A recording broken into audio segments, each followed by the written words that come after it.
New season, let's go. Y'all ready? Yeah. MCJB. Last year we was one and done, it's a new year, gonna be fun. Two a time, he be on the grind, let the Florida sun, you know we gonna shine. Straight on water, go to catch the ball, then he break an ankle, make a plays fall. A-chain like the A-train, gonna run you over like a bang bang. Fins up, you know they put it on the show. 305, you know Miami the home. Other teams, they be talking that talk all day, we the fit of the rock. New year, we running it back. Super Bowl year, we bringing it back. Dolphin Nation, it's a new team, we got Fangio with the new scheme. Legion of Zoom in the 305, this year we gonna be fine. Speaking the truth, I ain't telling no lie. Fins up till the day that I die. Every day I bleed aqua and orange, heating up like I'm feeling the lava. JB and I'm repping the Fins all day, cause we gonna win. Young Bucks got something to tell you. 72 was on top of the game. Zach Thomas, number 54, from the 305 to the Hall of Fame. New season, it's a new year. Mike McDaniel gonna win it all. Cheetah man with the water, they so fast, it's time to ball. And this is just the starter, you haven't met the fall. Unless you played the Dolphins, that means you lost it all. That means your time is off, that means you're falling off. That means you've met the winner, I call them to or from. Some of y'all win it, and some of y'all buzzing. But really this year, none of that means nothing. Ramsey with the pick, and Howard mean mugging. On the pick 6, we got 7, you got nothing. On the bigger scale, we're the only undefeated team. We make records, y'all chasing dreams. You chasing us, there is no other team. I'm talking 72, there is no 73. I'm flowing with JB, I won't forget MC. That means the mic controller, they ain't controlling me. 2023, Fins gonna win it all. Like a running back, they're running back for y'all. Last year we was one and done, it's a new year, gonna be fun. Two a time, he be on the grind, let the Florida sun, you know we gonna shine. Straight on water, gonna catch the ball, then he breaking ankles, make a plays fall. A-chain like the A-train, gonna run you over like a bang bang. Years ago we was down bad, but this year we picking it up. Love my Fins and I love my team, right to that, it's Fins up. Last year we was one and done, but this year it's Super Bowl. Gonna make it and we gonna win it, cause that's the plan and that's the goal. Fins up till my life finish, said it proud cause I really meant it. Other teams ain't got the speed, but it's all good, we got the schemes. This year we going far, aqua orange painted on my car. Other teams better watch out, cause the Miami Dolphins gonna ball out. Yo!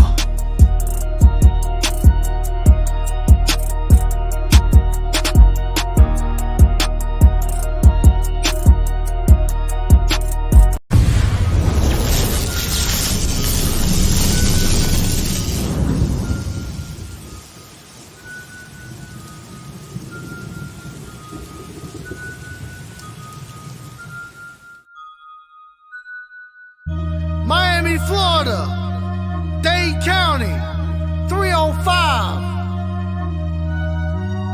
Yeah.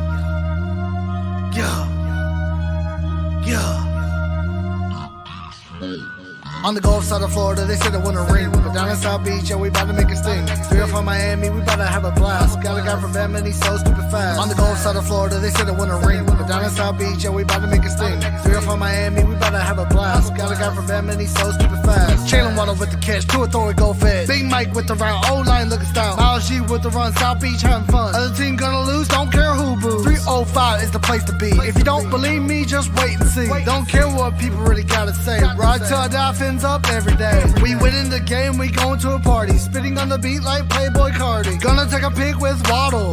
Now to celebrate with the bottle. Dolphins about to win the dang ring. Grind and shine, bling bling. Don't give a what, look if you buck. Your team is so trash and they really just suck. His squad, Miami Dolphins, my squad. Aqua and orange on me every day. Shawty really about to be my bae. I'm always repping the 305. If you hate to leave, you can say goodbye. At the end of the day, Miami with the dub. After the game, I'll see you in the club. On the Gulf side of Florida, they said it wouldn't ring. But down in South Beach, yeah, we about to make it sting. 305 Miami, we about to have a blast. Got a guy from Bama and he's so stupid fast. On the Gulf side of Florida, they said it wouldn't ring. But down in South Beach, yeah, we about to make it sting. 305 Miami, we about to have a blast. Got a guy from Bama and he's so stupid fast. Hit squad representative. Big beats, we eat squads up for dinner. Legendary team, better watch how you approach it. If you can't swim, get tossed in the ocean. Get lost in the ocean. Bad attitude, we be causing commotion. They ain't kind of boy, one claim South Beach. When the South Florida sports so low, the mouthpiece. M-I-A-M-I-D-W-A, that's the way I vibe. Throw Fins up, that's the way we ride. All around the globe, Dolphins worldwide.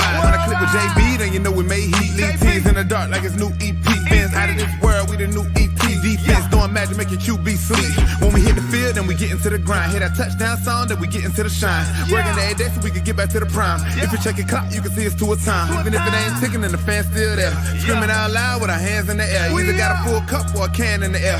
Win the Super Bowl, that's the plan this year. Yeah. Gulf side of Florida, they said it want a ring. But down in South Beach, yeah, we bout to make a sting. 3 or 4 Miami, we bout to have a blast. Got a guy from Bam and he's so stupid fast. On the Gulf side of Florida, they said it want a ring. But down in South Beach, yeah, we bout to make a sting. 3 or 4 Miami, we bout to have a blast. Got a guy from Bam and he's so stupid fast. MCJB.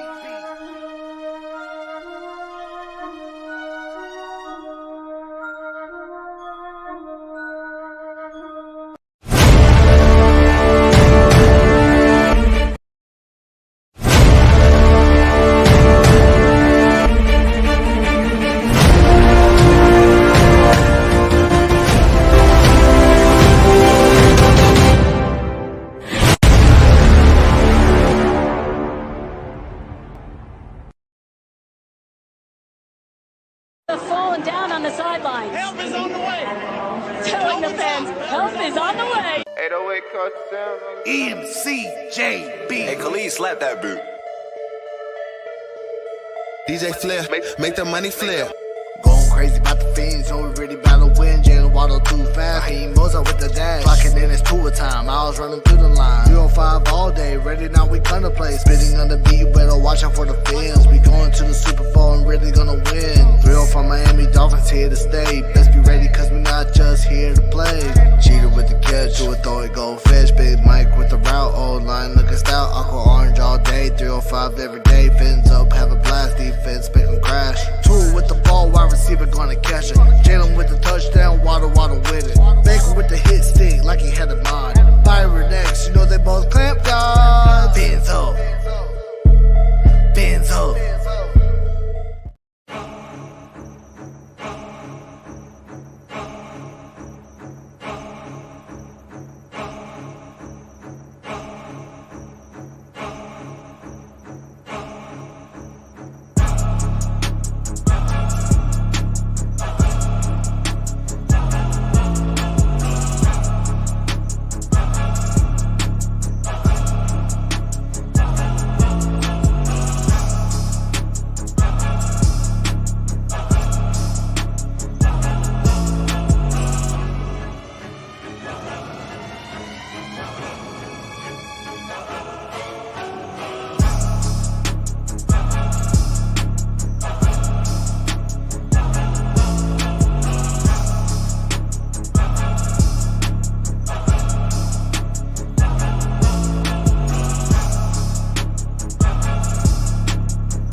What's going on, ladies and gentlemen? Welcome to the Phinsaholics show. I am your host, Batman2423 in the house. Much love to everybody. Give me a thumbs up if you can hear me. Might not be too loud and clear. It's raining right now. It's pouring out here at work. But, hey, we're going to be cooking, man. I dropped the link. I missed y'all. For those of you who haven't seen me on the YouTube side, I appreciate the love, everybody in the comment section. Much love, much respect to everybody, man. But yeah, man, Dolphins are 4-1. You know, like I said, I dropped the link. We're gonna get into it. Let me bring in the homie. Yo, How's it going, Alex? yo. Good, man. How you doing, Batman? Pretty good, man. Look, we got unfortunate news, obviously, yesterday. Devon 8 Chain. I still call him 8 Chain. I know he Yeah. wants to be called Chan or 8 Chan. But listen, man, he placed on IR officially. Won't be back till week 11. You know, he's going to have about 6 weeks to recover with the bye week. You know, I know crucial part, second in the league in rushing. Like Kevin Lee was saying, we got the number one receiver in all of the NFL. We got the number one quarterback in all of the NFL. We had the number two running back, you know, on pace to break records for a running back for a Dolphin. Like, man, listen, I was looking forward to it. Unfortunately, we did lose him. He placed on IR. We lost. We had Armstead with an injury last week. So at the end of the day, we're expected that we got some good news. We got some positive news, right? Got some positive. Let me welcome Robert too. What's going on, Robert? How you doing? Got Robert, and we got Cat for There Life. you go, Welcome. Robert. What's up, Robert? What's welcome, up, guys. Cat? Gentlemen, how It'll are be you? all right, Batman. How you guys doing? Mozart's How's still you guys running doing? well. Yeah, I agree with Robert. And shout out to everybody Yeah, in chat, I man. mean, Shout out to because everybody in most, chat. But look, the good news is this. This is the good news. Ready? you know, We get all these guys back. Hopefully, late November, early December. We're talking about Armstead. We're talking about A-Chain, and we're talking about Jalen Ramsey. So your top three heavy hitters coming back for a deep stretch going into the playoffs, solidifying ourselves to get into the playoffs, and then taking it another step forward in the playoffs, making some noise. So there is some positive. We are getting reinforcements. We got to hold it down. You know, we're on pace. I think somebody said it yesterday. We're on pace to 13 wins overall. We just got to continue the great play we have. Our defense, little by little, they're starting to come around. We need to get more sacks, more hits at the quarterback, more pressures. We got to get some more interceptions. You know, we need the defenses keep continuing, progression, getting better. Vic Fangio and his defense, all these guys acclimating to the new system. The potential Special teams, of Crossman. special teams. No. Forget about Danny Crossman. Nick Needham, returning. That's something that I look forward to. I know a lot of people don't like Nick Needham, but I look forward to that. But I think this is going to help the Miami Dolphins. This offense looks unstoppable. I understand a lot of people want to get Jalen Waddle more involved in this offense. I think now with the injury with A-Chain, it's going to, get Waddle more touches throughout this offense. We have the acclimation of Chase Claypool coming into this offense, potential red zone threat, maybe / tight end in the red zone, which is something we have lacked since Gesicki's departure. These are things that I look forward to having, come installed into this offense. Whether we see Claypool this week or not, this is something within the next couple of weeks. Maybe Claypool in the red zone is something we can look forward to. How do y'all feel about that? So there's one thing that you didn't mention. You're going to be able to keep all 5 backs when Aiden is healthy. So hopefully Jeff Wilson doesn't have to sit there and draw attention for somebody, and we can trade him. Like, that's another silver lining in all of it.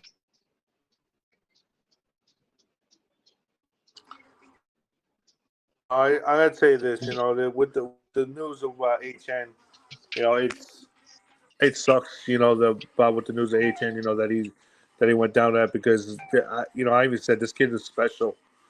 He has so much talent, but just gotta next man up mentality. Mostert has been no slouch this year at all. He's been running. I feel that he's been running better than what we've seen last year. He's they did mention at the beginning of the year that he did bulk up a little bit, and that I think has helped him.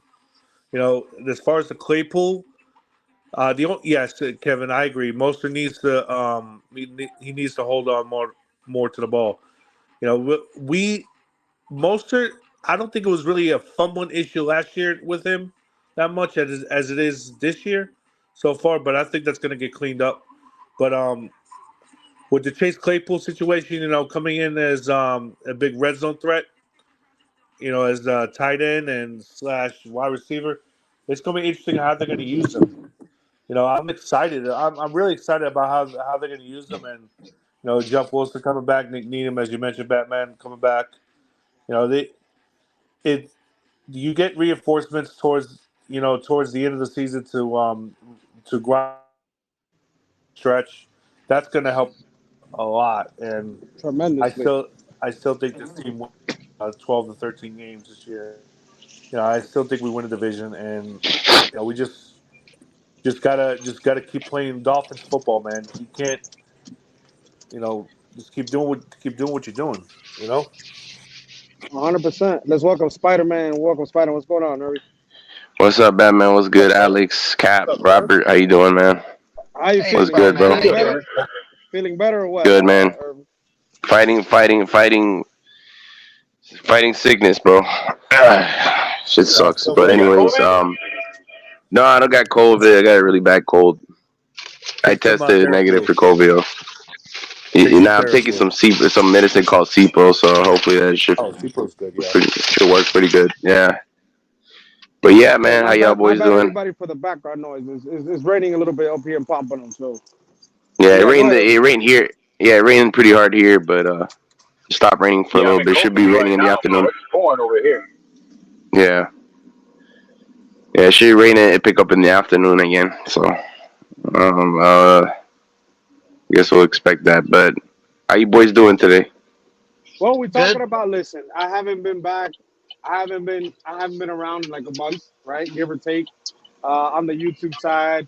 Right. Look, I know Steven's a bit busy. We didn't get to see Steven this morning, so Steven told me he's gonna get with me today as far as the details for Friday morning's festivities that we're gonna be doing live show at Dirty Sportswear. So we're gonna get the details on that sometime today. I'm gonna get with Steven, and we got Fan Week this week. We got a 4-1 record. We're facing an 0-5 Carolina team that is at the current moment struggling, and we're coming back to. We're still here at the Hard Rock, playing against Carolina, and I look forward to Miami putting the imprint in this game, and I want to get into that, but again, I'm still, again, I haven't been here in a minute, so I'm rejoicing. I'm happy about where we're at right now as a team. Obviously, we have some stuff to clean up.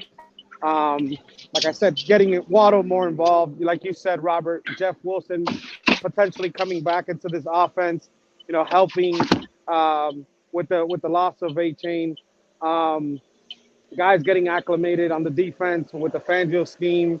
These are all things that I really look forward to. I mean, how do y'all feel about that? I feel pretty good about it, but Batman, I have to ask you real quick. Did you do your health and welfare checks? Who? Did you do your health and welfare checks for all those haters? Which haters? Pete, Old Man Fred, Mr. Negative, etc., etc. Oh, man, I have not. I said I was going to call Pete yesterday, but I got caught up with to play some volleyball at night. Oh, Robert, you're welcome. I have not heard from the homie Pete. I haven't seen Fred in a while, but I mean, you guys have probably seen him more than I have. I haven't seen Fred in over a month and a half. I saw Fred yesterday somewhere. I saw him on Steven's show. Oh, okay. So was it yesterday? I think it was Monday. No, it was Monday. My bad. You guys need to stop that, bro. You guys need to stop that. God don't like ugly. Remember what happened last time? What happened last time, Cap? Remind us. We ended up putting a win in Buffalo. Look what happened. But week by week, I'm telling you, stop trying to the gotcha game. Hey, is it me? Hey, is it me or is StreamYard? Hey, is it me or is it horrible? Hey, is it me or is like StreamYard's kind of screwing up a little bit? Do you see the graphics, like the screen? I can't see it because I'm not in the truck right now, but I do know that the audio is going back and forth between all of you. It's a little weird. Yeah, it's kind of screwing up. I'm gonna restart, come back. I'm gonna come back in, come back out. Come back out, come back in, my bad. No, the team's looking good. Like, I don't love the defense right now. They need to continue to improve. but the offense is something way different. The offense is really fun to watch. I agree. I agree 100%. I think the offense, man, listen, it's kind of a coincidence. Like we haven't had this type of record since 2003 to start a season. You got the number one quarterback in yards. Tua has a little bit more interceptions than I would want at this point because I think he has 5, 11 touchdowns. Yeah, 5 I don't love the interceptions, but interception numbers, but yeah, I don't like them. But at the end of the day, listen, man, we're winning games, man. I know that we're not used to seeing Tua throw interceptions on the regular, but we're winning games. We're playing efficient football as far as the offense. We have a run game now, which is something that, people like me and Cap have been wanting for years. We officially have a run game. It's not a gimmick. It's not a gimmick. It ain't no wildcat. This is something that I've wanted for a very, very long time, and we have it now. So, I'm I like, excited to see Chris and I Brooks get do. snaps too. Hey, I'm interested too. Let me bring in Wolfpack DJ. I don't know who this is. We'll go. Wolfpack.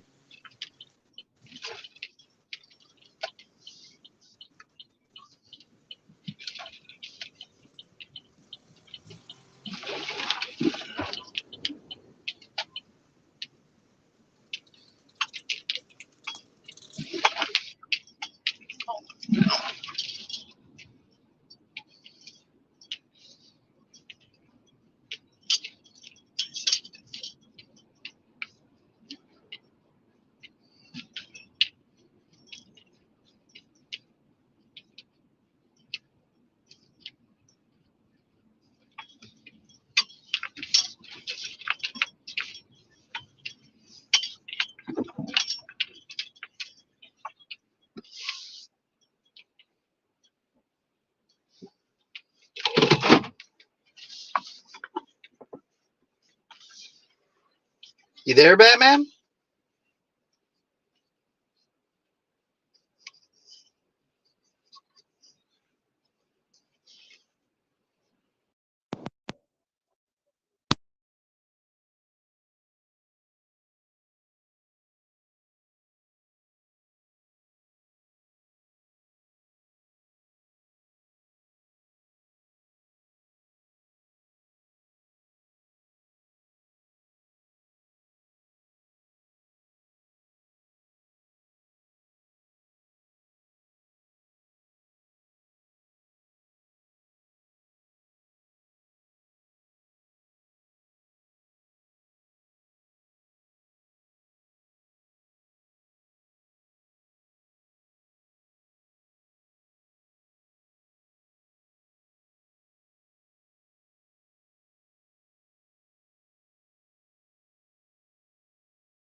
Mic check, mic check. Can y'all hear me?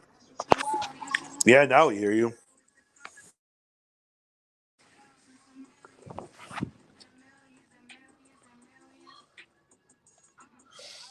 Wow, Bradley Chubb got 9.5 sacks for me. Yeah, can you hear me? Yeah. Yeah, like I was saying, man, I'm having some issues here with the reception. But my bad. Look, You it's time for you to get T-Mobile, okay? have a what? Time for you to get T-Mobile. Nah, Alex. We don't downgrade. We upgrade. That's you upgrading, sir. Nah, Alex. We upgrade. We don't downgrade. So I'm not flying in for this game this week because we're gonna get PTO. But I am going in for the Vegas game. Coming to Vegas. What's up, Ali? Yeah. I'm Not coming to much, the gentlemen. Vegas. How's everyone doing? Pretty good. We're pretty good. Pretty good. So, I got some questions for some people because I want some apology letters written down. How do you guys, I was one of those big avid supporters that we need to bring in a running back. And I got called a fool because we had HN or whatever and whatnot. And I said, regardless of having HN on the field or not, this room of running backs is going to be very, very soft because it takes one injury and you already got worries on it, right? And look what happened. Jeff Wilson didn't even survive training camp. Mostert was kind of dinged and donged a few times during training camp, right? Already had some issues. Salman Ahmed hasn't even touched the ball yet because he had a Ali, or shoulder. is it just me? I can hear you. Can you hear me? You guys can hear me, right? Up, or is it just me? No, I can hear him loud and clear. Yeah, it's just Batman. No, I heard. But I heard anyway, Ali. He was talking about we should bring in a running back. You said? no, that's not what I said. Can you hear me okay, Batman? Can you hear me? No, Everybody else can hear me but Ali. Batman. Batman, you What's need up, to go Louis? out and come back in. He's the host. So, I don't think he can. yeah, it is the host. The host is the problem. So essentially what I'm trying to get at is I've said that this room is very like on a thin thread and we need to be kind of cautious or concerned about it. Now, HN is on the injured reserve, right? He's probably not going to be back till week 11. How do you feel now? Do you feel that we should have addressed the room like I had stated, or are you still comfortable with who's here, knowing the fact that most of them are injured? So, Ollie, I'll answer that. What's up, Ali? What's up? So, my answer to always okay, right? Chris Brooks looks better than expected. I'm not saying he's, but he's not proven though. Just to be clear, he's not proven. But go ahead. That is true. Go ahead. That is true. Okay, and go ahead. Mostert's been looking decent too. You have, and you still have Ahmed that's sitting. Is he on reserve or is he just not playing right now? He hasn't played. He's been able to play, but he hasn't. I thought he was on the 21 day. No, he's not on the 21 day at all. He's just been inactive because of injury. The one that's on the PUP list that you have to go through the 3 weeks is Jeff Wilson. Yeah, I know Jeff Who Wilson just got activated. I don't think. I don't know. They haven't ruled him in yet because, like I said, so basically how the 21 days works. At any point, they could bring him up, and that said he could be eligible to play, but we still have to get confirmation. I don't think Jeff Wilson returns this week, if it's my opinion. If what Ali's saying as far as Ahmed, he might get elevated or he might actually get playing time, but expect Mostert, Brooks, and probably Ahmed to get the share load of carries for this game. The three of them, between the three of them. Now So what my question was, do you feel that we should have addressed the room or not? That was my question. So I wasn't finished answering. Yeah, I understand. I'm sorry. I was just trying to tell that to Batman. I'm sorry. I apologize. Okay. No, you're good, man. I'm not trying to cut. I just want to be clear. Yeah, I had to reset everything. I didn't hear what you said, Robert. So what I said was, with everything we have, We still have Mostert, who's been playing well. We have Brooks with the limited opportunities that he's got, looks decent. And then you still have Ahmed and Jeff Wilson Jr. Would I have loved to have a Jonathan Taylor? 100%. Is that going to happen? No. I also would have been okay with Dalvin Cook at that point in time, but I didn't want to pay him $8 million. So I'm okay with where we sit. Now, if we take another injury to that room, then we need to go add someone. But you ask any team if they lose 2 or 3 of their running backs, do they still have enough depth in that room? The answer is probably no.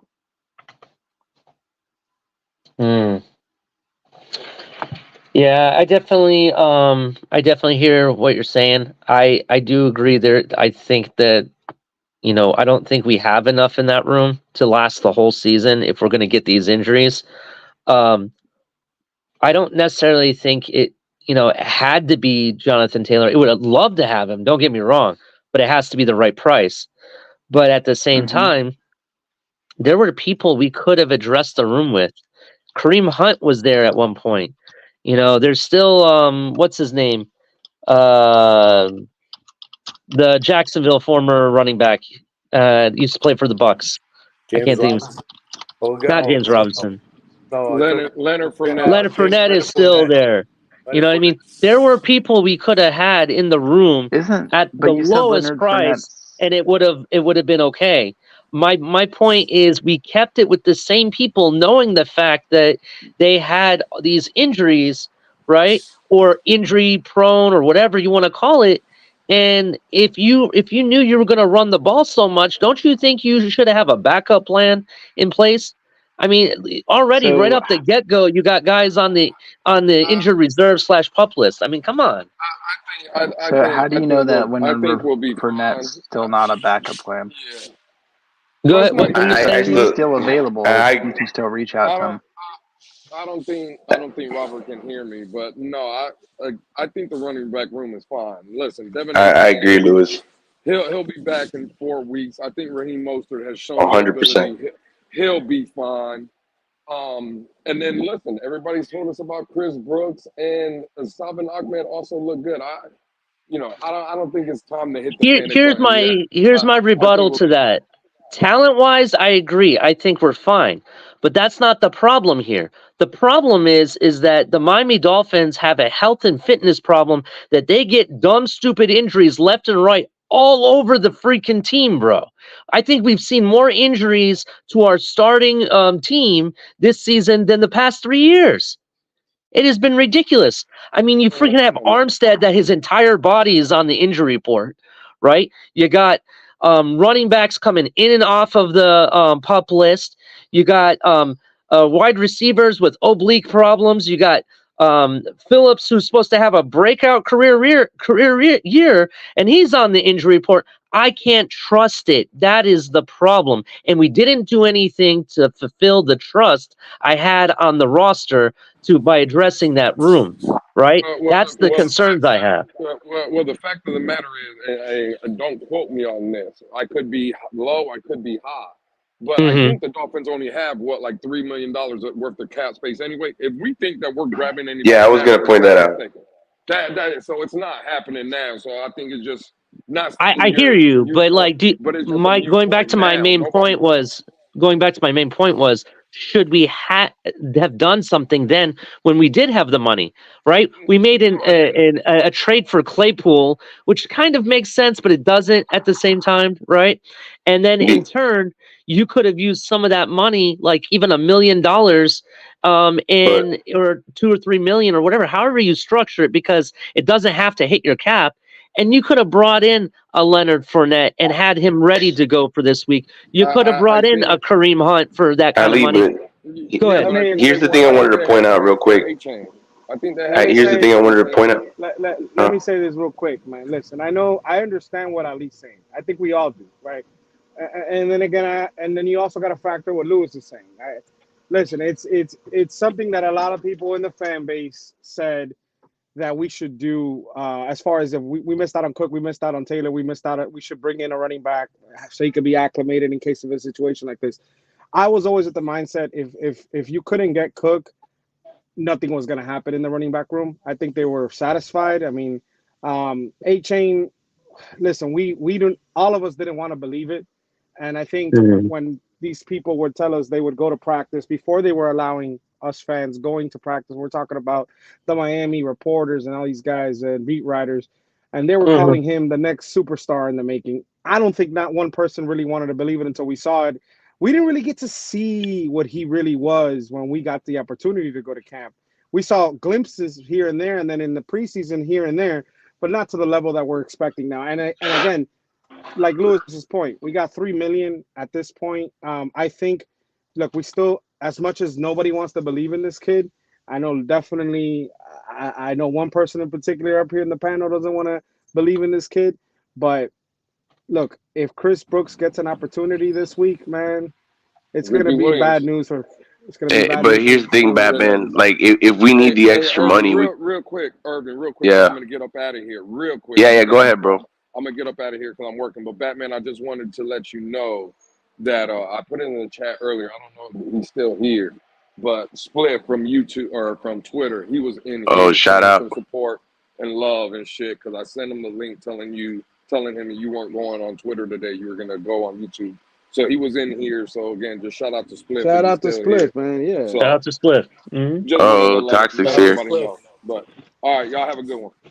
All right, Luke. Hey, listen, I was just gonna point out real quick that if there's a way, if there's a way to give us more like financial flexibility, we can always extend Connor Williams and Robert Hunt to give us more cap space for this year. So I ain't trying to hear none of that. Look, they gonna go out my there point, and still average 5 yards per carry. Who gives a fuck? Well, I understand, but at some point you're going to blow through those running backs, bro. That's the issue that I have. Listen. 49ers do this religiously with a similar system. They blow through running backs. I told everybody we're going to blow through running backs, and nobody wanted to listen. My point is now, after the fact, when money is low, our options are limited. What are you going to do? So who are you going to go bring out in there at and this get point? Kareem Hunt and Leonard Fournette as if they've never gotten injured before? The same fucking thing could have happened to No, them. that's not the We point. got like See, 6 you're running not backs on the listening, roster. bro. How many You're do you not want? listening. See, this is the issue that I have, bro. I am listening. Running back is in a position where people get injured. That's just what fucking happens. Like Leonard Fournette is not immune to injuries. Neither is Kareem Hunt. Neither is Dalvin Cook. Neither is none of these guys y'all were begging Especially for. that they're older running backs. Especially that they're older too. Yeah, I mean, Mostert's 31 years old. You're really betting a whole season on him? He's one leg injury away from ending his nobody's betting a career. whole season on Raheem Mostert. That's why he's not getting the load of the carries by himself. He never has. All right. Well, all I'm saying is that we needed another guy in there, and that's all I was saying. Okay, how many guys do we need? Let me chime in on this. Okay, the running back position is a dime a dozen. Okay, I agree. You're gonna get guys are gonna get injured left and right in the running back position because that's a physical position. One side of it, Ali, I agree with Ali, is that you can never have enough running backs. But the other side it's not just that. It's the point is that you're betting a season on two guys that were already injury prone, right?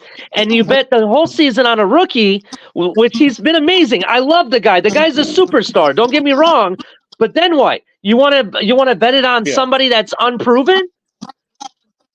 And don't tell me the Broncos proved him because it didn't. Ali, the thing is that if Chris Brooks is behind this O-line with the way these running backs have been running behind this O-line, I think Chris will have a field day against Carolina. I hope to God. Right, that's what the hope is. The way it's looking, and running back, it doesn't matter if you had or not, any running back behind this O-line will have a field day. That's how this O-line is looking right now. Wait. You're talking about our running backs. That's the thing.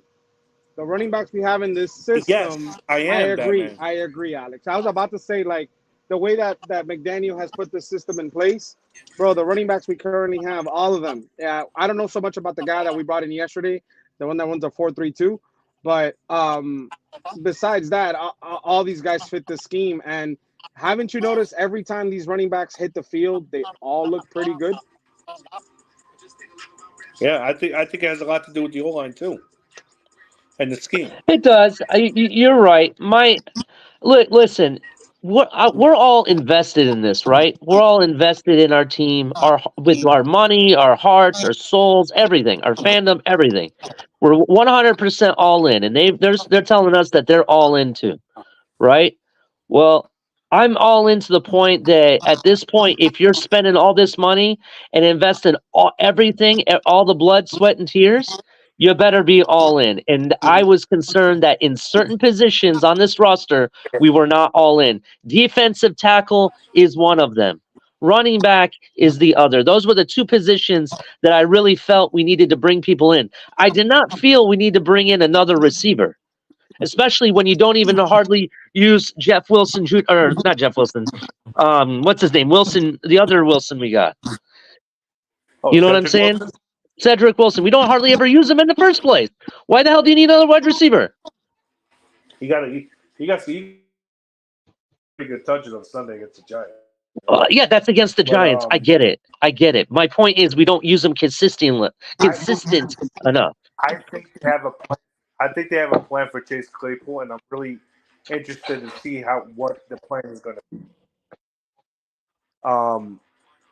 But if they're going to use them at tight end / receiver, I'm all for it. Because now you're adding another dimension to this offense that's only gonna make this offense take off even further than what it is right now. Yeah. I'm really excited about how they're gonna use it, but I want to talk about this real quick. I want to talk about the one drive that really there were. It was an ugly win on Sunday against the Giants, and now we're going into Carolina on Sunday. But we do got to clean up the turnovers. But the drive, the best drive for me of that day was the drive that put us up by 31 points. They ran the ball the entire freaking drive. The entire freaking drive they ran that ball. It was awesome. I really love what I'm seeing. It was good, y'all. Well, Ali, I think we're fine at the running back position. What's up, man? I'm just worried about injuries, bro. Who knows who's going to be injured on Sunday? That's all I'm saying. It's a valid concern. Like, I'm not discounting it. It is a valid concern. Everybody, let's welcome Kyle. What's up, Kyle? Kyle, what's good, y'all? What's good, man? How do you feel that you get to make it down to the Hard Rock this Sunday? How do you feel? Bro, I'm so fucking pumped right now. I haven't been since week 3 last year, and it'll be my first game before I kind of got into Dolphins online community, so I'm kind of hyped to meet everyone. Gonna get drunk. Well, not get too drunk, but I'm gonna get a little drink. You're coming down. You're coming down on Saturday, right, or Sunday morning? No, I'm coming Sunday morning. I'm leaving Brevard at 6 a.m., so I'll be there around 9. Okay, 9 a.m. Plenty of time to tailgate. Perfect. Yeah, that's perfect. I get there at 9 o'clock now. As far as the tailgates, 9 o'clock. But yeah, it's gonna be a movie. It's gonna be a movie out there. Just make sure you take some chasers and stuff. That way, you drive back. Oh yeah, no, I'm not driving on the way back, so I'll be good. Oh, you're good to go. You're good to go. That's what's up. All right. Hey, Kyle, you got to make it to another game. You got to make it to the Vegas game.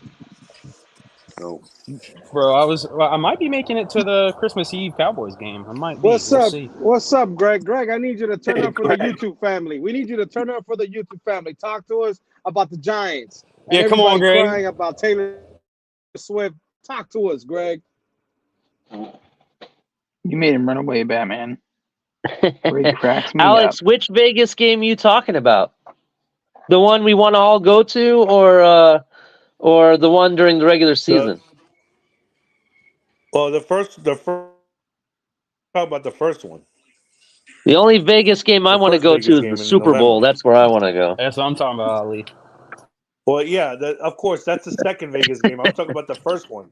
I know which one you were talking about. I was just messing, but that's the one we all want to go to. Hell yeah. I already got my money set aside, bro. The moment it happens, I'm buying tickets instantly. Hell yeah, I'm with you on that, Ali. Hell yeah.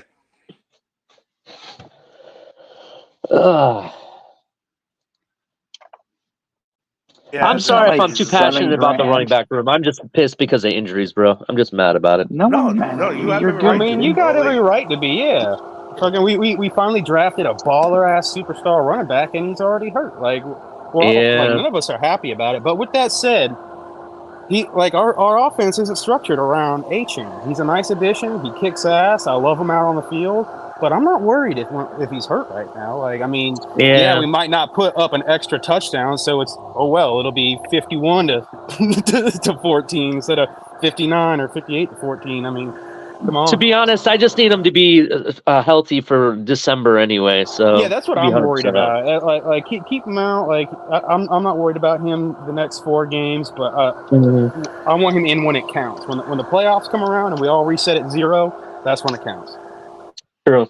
Because we are making the playoffs. I don't give a fuck what anybody says. We're in the playoffs already.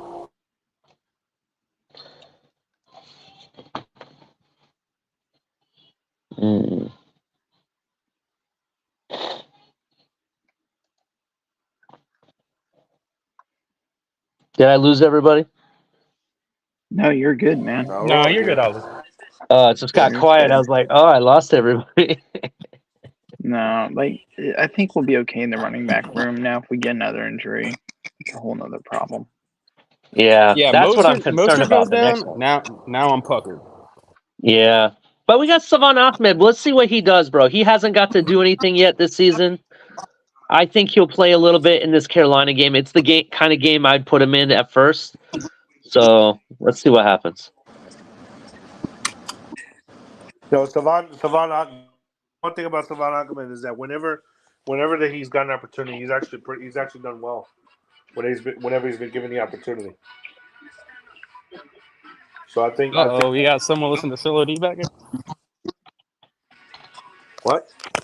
Is that Solo D or is that Madden? I can't tell. I just hear music back here. That's Madden. 24. Can anybody hear? Yep. Can everybody hear Greg or no? No, I don't hear you right now. Greg's muted right now. Greg sounds like he threw his voice out because he was yelling and screaming so much last night. Oh, come on. That was all great, Ollie. We all loved it. I loved every second of it. I was trying to get your opinion, Greg, on the NFL and the status of the Miami Dolphins, Greg. We're the best team. We're playing Carolina. We could win this game with Mike White starting. I think we should just stay Tua to go golfing for the week. Damn, Greg. Oh my God, is he really setting Tua to go golf? Hold on. Greg, why are you being so tame about this? Because it's Carolina. I need the Greg from the yesterday. worst football team. If we lose, then I'm going to be angry. Here, I'll be the Greg from yesterday. Fuck Bryce Young. Fuck Carolina. Fuck Coach Reich. Fuck them all. Yeah. That's exactly what he did. Thank you. You get PG-13 here on YouTube for me. There you go. Oh, man. That was hilarious. So, he's a bitch. Yeah, that's exactly what Greg did yesterday, except he went on to take out every other team and then some at the same time. I mean, if How about them Patriots, huh? Something's breaking. Oh, man. Bro, those Patriots fans, dude, they really want to bust out the paper bags, like, really bad. And I love every second of it. Yeah. So they are slowly turning on Bill Bro, Belichick. it took one season and they already rid off his ass. Bro, I never thought I would see the day that Master at Work would be wearing a paper bag about his own team. Damn. Patriots radio has been awesome. It's been awesome radio up here in Boston, Rhode Island, New England, whatever the hell you want to call it. It's been lovely listening to the sports radio. They still got Billy Zapp, don't they? Yeah, but he sucks too. Yeah. He's 5-0 as a starter.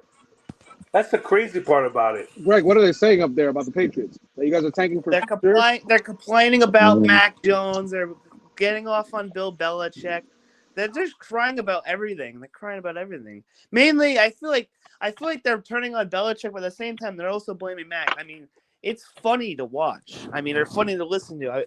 I'm gonna watch it today because I'm gonna listen today. It's fun. I have a tweet saved from the Monday after the loss that Patriots fans were calling up the show. It was hilarious. The whole shit's funny. It's great. All of it. It's awesome. My childhood was them rubbing it in my face, Super Bowls, and pointing to the finger, and then telling me the Dolphins suck. And now look at how the tables have turned, and I'm enjoying every second of it. Yeah, but the best part about that era was no matter how good the Patriots were, we always beat them at least once at home, no matter how bad we were. I think that's how we got in that 1-15 year. Was the Patriots the only team we beat? No, the Baltimore Ravens. Okay. For some reason I thought it was the Patriots. But still, we always beat the Patriots at home. The Patriots freaking put up 40 on us in the first half at home. Damn.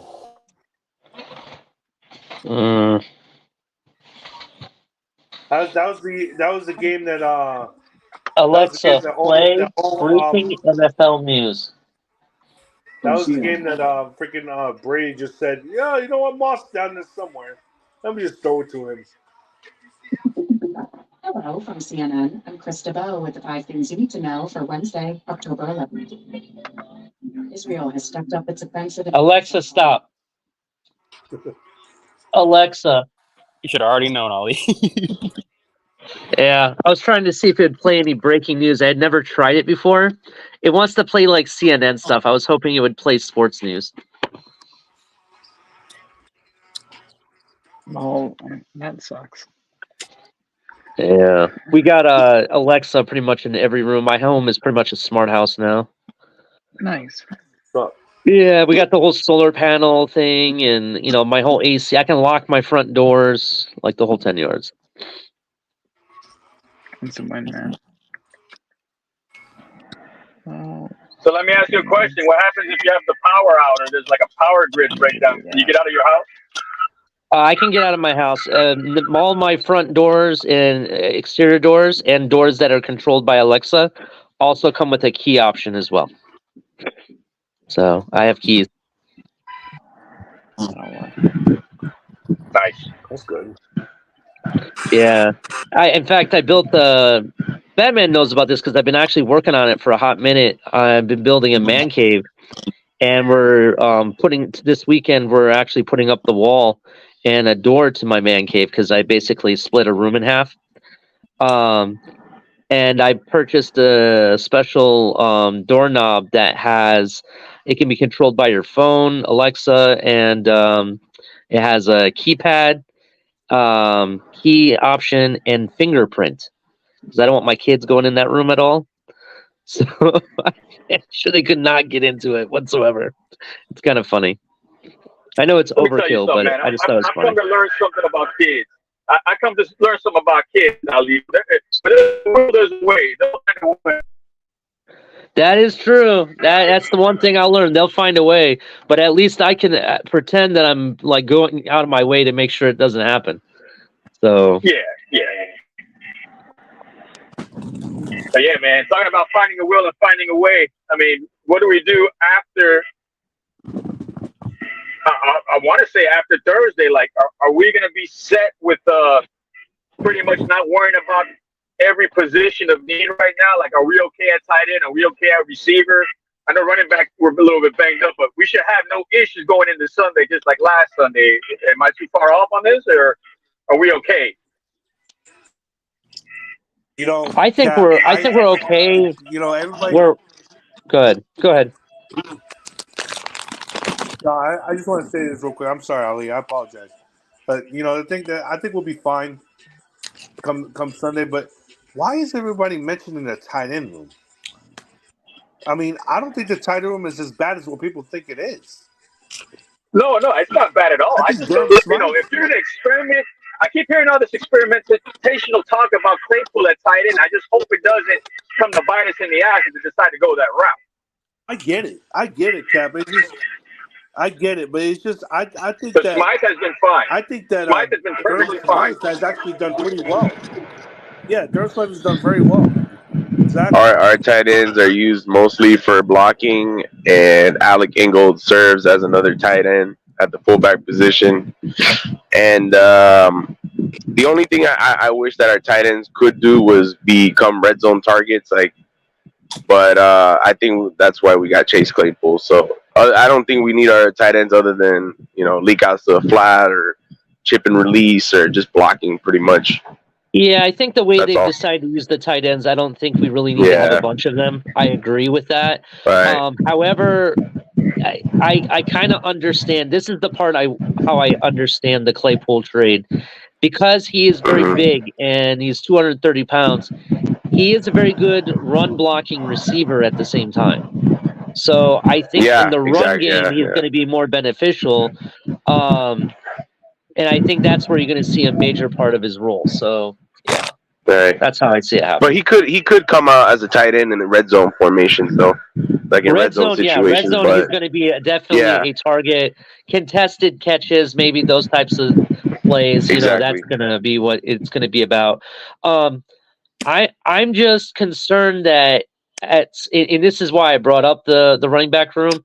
I don't want to run out of options. You know what I mean? I like the fact our receiver room, we have options. I can play Tyreek and Waddle at the same time. I can play Waddle and a wide receiver 3, 4, and 5 together. You know what I mean? I have options in different groups of receivers I can play together. Right. Running back room, it was Mostert and A-Chain show all day long, unless we're up by 70. And now A-Chain is hurt. Mostert, he's older, and I don't know if Savon Ahmed can fill the role. And we don't know what's up with Jeff Wilson. We don't know if he's healthy yet or what. We don't know. It's the don't knows that I'm worried about. Yeah. So you're gonna have to go by running back by committee again. Like A-Chain is not there. He's not healthy.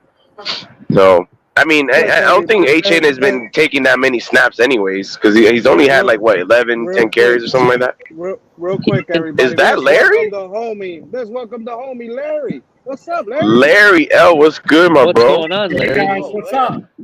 How you been? What up, Uncle Larry? Hello, Larry. Hey, what's up, guys? What's good, Larry? Everything's good, Just decided to take a few days off from the Dolphins. All the Dolphins talk. There's so much talk all the time. Just take a day off, just a couple of days off. Yeah, I took a couple weeks off myself. Yeah. We missed you, Larry. We missed you, man. A lot of people were asking me about you. That's why I sent you a text. I hope everything is all right, Larry. No, everything's all right. Yeah, man. I had no problems with stopping the show when YouTube suspended me. I said, okay, just push it that I don't want to do it. So, the only thing I miss is not, doing fewer shows and doing what you're doing now. Right. That's what I miss. But good to see you again, Larry, as always, man. Yeah. So let me put in my 2 cents on the Chase Claypool. To me, it's an obvious reason why. They want him to be what they wanted Mike Gesicki to be. The blocking wide tight end, or you want to call it a slot tight end type deal. In Notre Dame, he was an outstanding blocker. And even with Pittsburgh, he did an excellent job blocking as well. So, it's a low-cost opportunity. See what happens. If the kid works out, he works out. To be awesome for the Dolphins to have that. And we can see what blocking wide receivers could do for this running game. We could see that. So it's a low cost gamble. I don't think it's a big deal. I don't think there's any. We don't need more weapons, guys. We're having a hard time trying to get the ball to Braxton Berrios and the other guys. Now we don't need the 4.2 speed for that. It's just, man, that's awesome. A guy that could run 4.2 could run a deep slot like Gesicki could do, and then block like Gesicki couldn't do. Yeah, AB. I don't think Claypool's that great of a 50-50 player. I think that's kind of overrated. And Tua's not that kind of quarterback.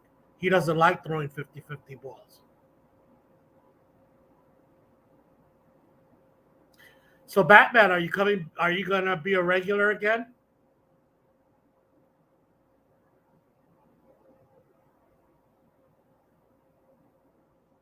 Hello?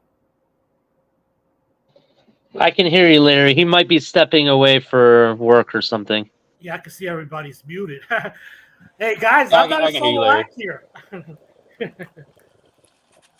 Oh, Jose says I have a girlfriend. I forgot what that is, Jose. That's Nah, I like, was gonna say, Larry, I was mute. I was talking and then I didn't know I was muted. But anyways, I agree with you. I think he's gonna be like a kind of like serve that Gesicki role as that slot receiver and block from there in the run game, especially on the outside zone or toss plays. I think he's gonna serve that well. But I think he's gonna be lined up like flexed in red zone situations like that Gesicki receiver. So yeah, that's a great point that you bring up. He could also stretch the field vertically because he has 4.4 speed. So he brings the speed element to the game. no, that's what I'm And saying. he's got a That's big why he's frame. the ideal Yeah. slot tight end because he has that. In a way, they were envisioning that for Tanner Connor, but Connor is not as big or as powerful a blocker as Chase Claypool was. That's what they were envisioning for Tanner Connor. Now they have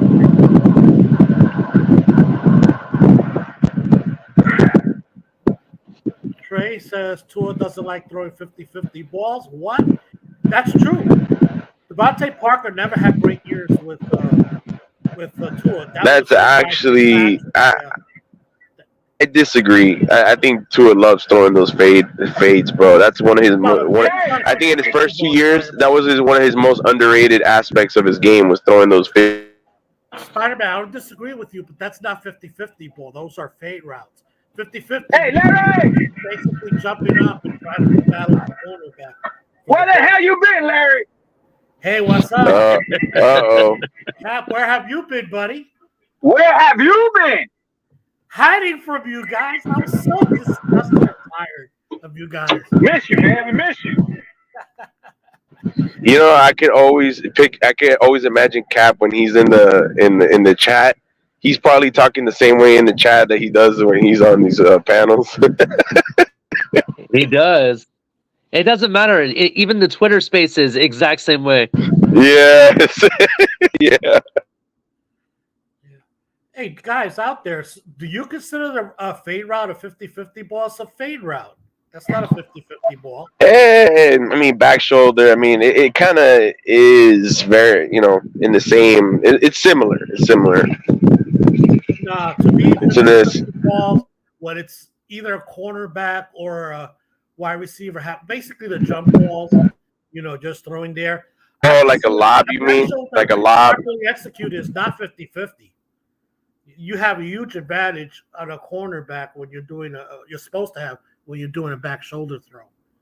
So to me, that's not 50-50. If it is 50-50, it wouldn't be so popular. Maybe not 50-50, but yeah, I think the fade routes, the back shoulder, yeah, he likes throwing that, bro. He throws that with great ball placement. Absolutely. That's anticipation and accuracy. 50-50 is not about anticipation and accuracy. Just throwing it up there and telling your receiver to go get it. I think the 50-50 pass also gives you the ability to make some of those unscheduled passes with a little bit more confidence that your receiver can go up and get it, kind of thing. You know what, Ali? To me, 50-50 is a bad, for most of the game, that's a bad option. Mm-hmm. Even if you have a good player at a 50-50. But where you do need it is at the end of the games where, you need to make a completion. You have no choice. Then you're forced to throw a 50-50 ball. That's when you really want a quarterback to throw it. And more important, that's when you want a receiver that can win it more than 50% of the time. But even if you got a receiver that wins a 60-40, that is a bad option. Yeah, I agree with your premise on that. I do agree it shouldn't be used as a form of offense. I'm just saying it gives you that ability when you absolutely have to use it. You kind of have a little bit more confidence knowing that that guy is really good at that type of a situation, I should say. You know what I'm saying? Right. Yeah, I agree with suicide hotline. Not even close. A fade is supposed to be undetectable when thrown right. Right. A fade is supposed to be either your receiver gets it or nobody else gets it. Because when you're throwing a fade, you're throwing away from the cornerback type deal. So I agree with the way suicide hotline called it. It's supposed to Yeah, but either it's a catch. yeah, Or but I think Tua's best throws. I think Tua's best throws are the in breakers, the crossing routes, the deep posts, and the slants. I think those are his best throws. He likes throwing those outs now, those deep outs too. He's really underrated on that. If he's on time and his mechanics are good, like that ball comes out nice and smooth to the outside. You know, when I did my show, and I was laughing at people when they're saying, Tua has to prove he could throw the outs. That's And the curl how he routes, too. survived the Brian Flores era by throwing primarily outs. So, especially one of his highest percentage completion with Devontae Parker was the 20-yard out. Really? So He sucked in the middle of the field in the Flores era, and right, everything was outside the numbers, fade routes, outs, corner routes. That when McDaniel came in, he prioritized attacking the middle of the field with the same routes that I just mentioned. And Tua became number one quarterback in that, and he kind of sacrificed the out routes a little bit outside the numbers, hash throws. So, hey guys, did you see? I don't know. Was it Dudley Durong who caught something that everybody missed? When A-Chain fumbled the ball, he was actually tripped illegally by the Giants linebacker. Whipped his leg and tripped him. And I heard about that. I have to go back and watch it. Did he actually get tripped? Yes, he did. We were all so focused on the fumble and watching A-Chain that the linebacker that was in front of him, side of him, side front, because A-Chain was coming across the field, right? And if I remember correctly, the linebacker slipped. He slipped. And what he did was that he stuck out his leg and caught A-Chain, who then, while falling down, is when the fumble occurred when they got hit. No, I didn't catch that either. Yeah, Dudley Durong caught it in his show when he went through the All-22. I don't think it's the actual trip that caused him to fumble the ball, though. Again, I'm not saying he was definitely tripped before the fumble, no question about it. That's what caused him to fall down. Defender knocked the ball out of his hand. He was knocked. Hey, did you guys see? Out of his hand while he was in the process of falling down. Go back. Did you guys see clearly tripped? Yeah. Did you guys see in the? Yeah, I would agree with Kyle. I don't blame the fumble totally on the trip, but the point I'm making that fumble should have never happened. That should have been called a penalty because he was just like the DPI on Waddle. The interception should have never happened because the play before the blatant DPI. I called it blatant. It was a joke that the guy, the announcer, I forgot who it was. Well, I could see why it's not called. Come on, man. That's the very definition. The guy was chesting him, literally chesting him and rubbing him, molesting him, and his back was to the ball, not even looking for the ball. Yeah. Hey, Larry, did you see on I think it was a Dudley Durong's I don't know. I was watching the All-22, and it was the play before, I think, the interception, Tua's interception on that third down. It was a second down, and Alec Ingold was blocking, right? He was lined up as a inline tight end. Yeah. And then he came off the block. He was blocking, and then he came off the block, and he was running a crossing route like wide open into the end zone. Tua didn't see him because he threw the Waddle. But I wasn't expecting that. I didn't expect him to get that wide open like that. I was like, oh shit! Like, I don't know, if I was Tua, he probably would have caught me by surprise, like getting that open like that. But for some reason, Tua didn't turn his head around, which is weird, which is really rare. Tua didn't turn his head, but I think I don't think he was as open. I disagree with Dudley Durong. Look at the anatomy of the play. Look at I would believe it was either a linebacker or a safety that was on the right side of the goal line, right? Now, yes, Alec Ingold, if he recognizes that if he kept straight up field, straight up to the goal line, back of the end zone, he's wide open. But he actually cut across. And the linebacker reacted, was coming towards Ingold. And if Tua threw it at exactly the way Ingold ran, actually the linebacker would have had a chance to either knock it down or intercept the ball. He would have been open. Oh, that's right. Yeah. You know what? You're right because he it looked like he was wide open, but the linebacker was in the vicinity. So if he would have thrown it, he probably would have had a chance to make a play of the ball. Right. But the thing is this, Yeah. right? If Ingold recognized it, he stopped instead of fading to the rear. Guys, hard for me to explain. This happened in the middle of the goal line. Okay. Alec Ingold broke open. And he continued running towards the back pylon at that angle.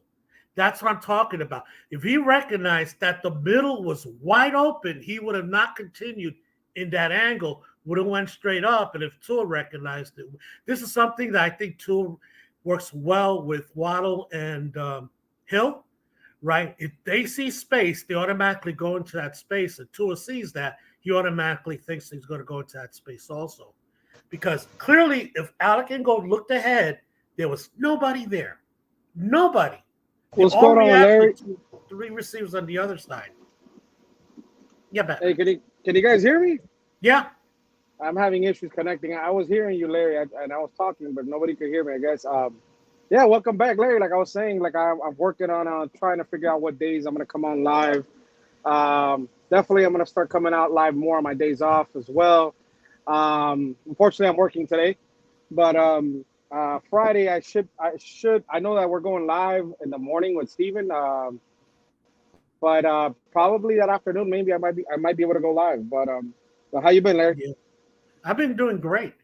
You know, like I said, you know, without COVID-19, I got a lot of things to do. Got a little bit tired of being, you know, I don't know about you guys, but there's so many shows out there talking Dolphins and all that. It's just too many. So, you know, I kind of took a step back from all the Dolphins, just watched a couple of shows, watched the game. I'm not saying I'm not watching. Obviously, I'm watching the games and all that stuff, but not going through all the shows like we did in the past, right, Batman? I'll be watching everything from Barry Cunningham to TD, DDW, Batman, you know, all those shows. There are just so many that, you know, just talking the same thing over and over again. I just got bored, basically. Yeah, okay, we were just worried. We were just worried, Larry. Like I got multiple people sending me text messages and asking about you, and I was just like, I'm like, I don't know what's going on. Somebody told me, but I ended up finding out. Somebody told me with the YouTube stuff, something complicated, and it's unfortunate though, the whole thing that happened. Yeah, to you, this is what happened, guys. Okay, again, first of all, I was considering dropping the show anyway because, you know me, though, if I was going to have a show, it's going to be in the afternoon, and I'm not getting the response for not people watching it, but getting people up on the panel. I'm not comfortable doing a solo show. Never have been, never will be, and it's work, and I don't want to work. I want to enjoy the some of my days off. Then YouTube suspended my account for what they call impersonation. I'm saying, who am I impersonating? Maybe I'm impersonating Omar Kelly, and they don't like that. You know, when I joke about Omar type deal. So I looked into it, what it is, and I don't know why. This is so stupid. But I identify myself as a fan channel. Basically, you're talking to Miami Dolphins fans, but it could be any sport, as a fans channel, and that gives me the right to do certain things. But what they're saying is I cannot have the name of the team on my handle. So I was Larry L. Miami Dolphins Talk. So when I was Fins Fans Panel, that was no problem. But when I changed that name, I didn't realize what I was doing. YouTube says it's a violation because you're impersonating a Miami Dolphins channel because I have their name in my handle. So any of you guys now, if I just said Dolphins on it, not Miami Dolphins, I think I would have been fine. That's why a lot of people that has, you know, the Dolphins channel, whatever they call it, but the Dolphins name on it is fine as long as they don't put Miami Dolphins on it. So That's what I get you. happened. And I could have restarted a new channel, but like I said, it's a chore, right, Batman? It's a chore. You're It's a working, lot. and it's It's a a lot. chore for you. Okay, so me, I just want to enjoy myself. As long as I find people like Batman willing to pull up shows when I have something to say, I could hop on. I'm good. I'm good. I'm good. Well, we definitely miss you, Larry, and I'm glad you're able to, when you have some time, you're able to come on and hop on panels, and we want to listen to your takes because at the end of the day, listen, there was people before you, Larry, and I've always said this, but at the end of the day, you're the reason why I started doing this YouTube thing, and what you were able to do to the community as far as involving the fan base and bringing them together, I appreciate. And again, I first saw you on TDs and you were very welcoming to the community, allowing us to come on, share our takes, whether we disagreed or agreed. And then those Saturday shows were, some of the most epic shows I was a part of. I mean, I'll never forget those Saturday shows we used to do, and sometimes so late at night, and we would go from talking dolphins and 1 a.m. and scuba diving the next minute, Yeah, and exactly. I loved it. I No, loved we it. I weren't. loved You it. know what? That's why I created the show. Was in the midst of COVID-19. That was exactly what we got just people that got together. The reason we got together because we're Miami Dolphin fans, but we were getting together like when you get together, right, Batman? You talk about other things besides football, type deal, and that's what made the Saturday shows so special. But alas, there's no COVID-19, and quite frankly, I don't want to hear what you guys have to say. Just kidding. Just kidding.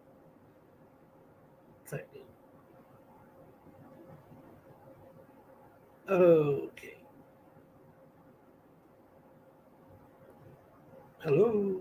Yeah, I'm in and out of the truck, Larry. So let me ask you a question, Larry. I haven't heard your take. Like a lot of people haven't even heard mine. I haven't been on in like over a month and a half. Yeah. Let me ask you. We're 4-1. Obviously Tua breaking Dolphin records at the moment, leading MVP races. Tyreek #1 in the league in receiving. We obviously got the devastating news of A-Chain on the IR today. He won't be back until week 11, but giving him about 5.5 weeks to rest with the bye week after that. So, the level that this offense has taken to the next level they've taken. I mean, listen, I know that a lot of people are comparing our record from 2003, right? When we were in the prime of that Ricky Williams offense, right? We're scoring, I think it's like 35.6 points per game. It's unheard of. The defense, we obviously know there's been, Larry, in the last, I want to say 2 weeks and a half, a lot of people have come down on Fangio. Some of people even wanting him fired. I understand that the frustration with the people in the as far as the fan base, with the defense wanting, we've added a couple pieces. We brought in Fangio. Obviously, our best defender has been out. He hasn't even played a game yet this season in Ramsey. But at the end of the day, we expect a better production. Unfortunately, guys like Jalen Phillips, we haven't been able to see his breakout season like we wanted to. We have been able to see at least Van Ginkel look like an animal out there, a guy that should be here long term for Miami after this season. But what's your opinion on overall everything from the defense to people's opinions on Fangio, and to be patient, and your opinion on this high scoring offense that we have right now, Larry? Well, let's put it this way. I'm less surprised by the defense, what's happening in defense, and than most people are. Guys, even you guys out there realized before the season started that it might take time for the team, the player, and the teams to adjust to a new scheme and system. Right. In essence, that is what is happening now. They're adjusting. We're finding out. Like I said, hey, you want to take a great example? Everybody talked about Christian Wilkins and this big contract, right? And we talked about it. Part of this thing, we're going to give him a big contract, not knowing if he's going to be a scheme fit or not. You're going to ask him to do things differently than what I did before. So, am I disappointed to the extent that we saw they're having problems in the coverage side? Yeah, I'm disappointed, but I'm not panicking. You see, Suicide Hotline is exactly what I'm talking about. He says, how can you win the Super Bowl with the 28th ranked defense? I want my Dolphins defense by the end of the season to be a top 10 defense, right? Well, Larry, you're being a hypocrite. They're not top English comprehension. By the end of the season, playing like a top 10 defense, because I'm recognizing that it's going to take a while for them. And that's what's happening, right? In the beginning, the horrible showing against the Chargers, the running game, they were running all over us. Nobody's running anywhere near as much as anymore. Not great yet, but it's gotten better. The defense is getting better and better. So, guys, calm down. I wish it wasn't as poor as we saw it, and that was concerning. And we do have issues whether Baker and some of these players are scheme fits. I never had an issue with a player like a David Long. David Long's a proven player in this type of system. And the thing is simply that he's learning the new system as well, type deal. He's playing better and better as the season's gone along. Same thing with the pass rush. Guys, they lead the league in quarterback hits. Did you know that? The Dolphins, who is the closer to the bottom third in sacks, lead the league. They're doing what they did last year. They're getting close to the quarterbacks. But the problem with the defense, let's be honest, is the still coverage issue. And I don't understand the soft coverage issues. Okay, maybe injuries, maybe that, but still, it's way too soft. There's tackling issues, I think is a legit concern. Gotten better and better. I was not as concerned as everybody was in the beginning, because what we always talk about at the beginning of every year in the NFL. Tackling generally is poor in the beginning of the years because these players are not playing during preseason type deal. And you know what, Larry? Like you mentioned, leading as far as the quarterback is. I was doing the math before the game against the Giants. And last year at the trade deadline when we traded for Chubb, we had 15 and a half sacks, going into week 9, I think. Mm-hmm. And with Fangio right now, 5 games in, we have 17 sacks, I believe. 17 sacks or 16 sacks and a half. Mm-hmm. And I listen, again, I know that everybody wants those sack numbers. They want defensive interceptions. They want touchdowns on the defense. We want to get more pressures at the quarterback. But Larry, you made it perfectly clear. Look, I know that we did play a Giants offense, right? We understand that. Mm-hmm. But listen, if this is a start for this team to come around and start coming around, look, we're getting guys back like Nick Needham. Whether you believe in him or not, whether we know he's going to come back to be able to give us some production on the defensive side since his injury, we'll see how long it's going to take. I think he's positive about it from what I've been told from his mom. I look, at the end of the day, little by little, we're getting guys to come back and we're getting guys healthier. I'm looking forward to Jalen Phillips coming back healthy whenever we get that word. But like you mentioned, Larry, leading the league and pressures, now we just got to get those pressures to turn into sacks. I think that's all we got to do right now, right? Yeah, and that involves coverage. You got to have tighter coverage. You can't give up the easy underneath stuff. So easy. You're going to give up underneath stuff, but it's kind of ridiculous, type deal. Much of what we saw last year, Boyer's defense, that is one valid observation that people are making. AB. You know what? That's what I was thinking. Let the lead quarterbacks hit after playing a high school offensive line last weekend.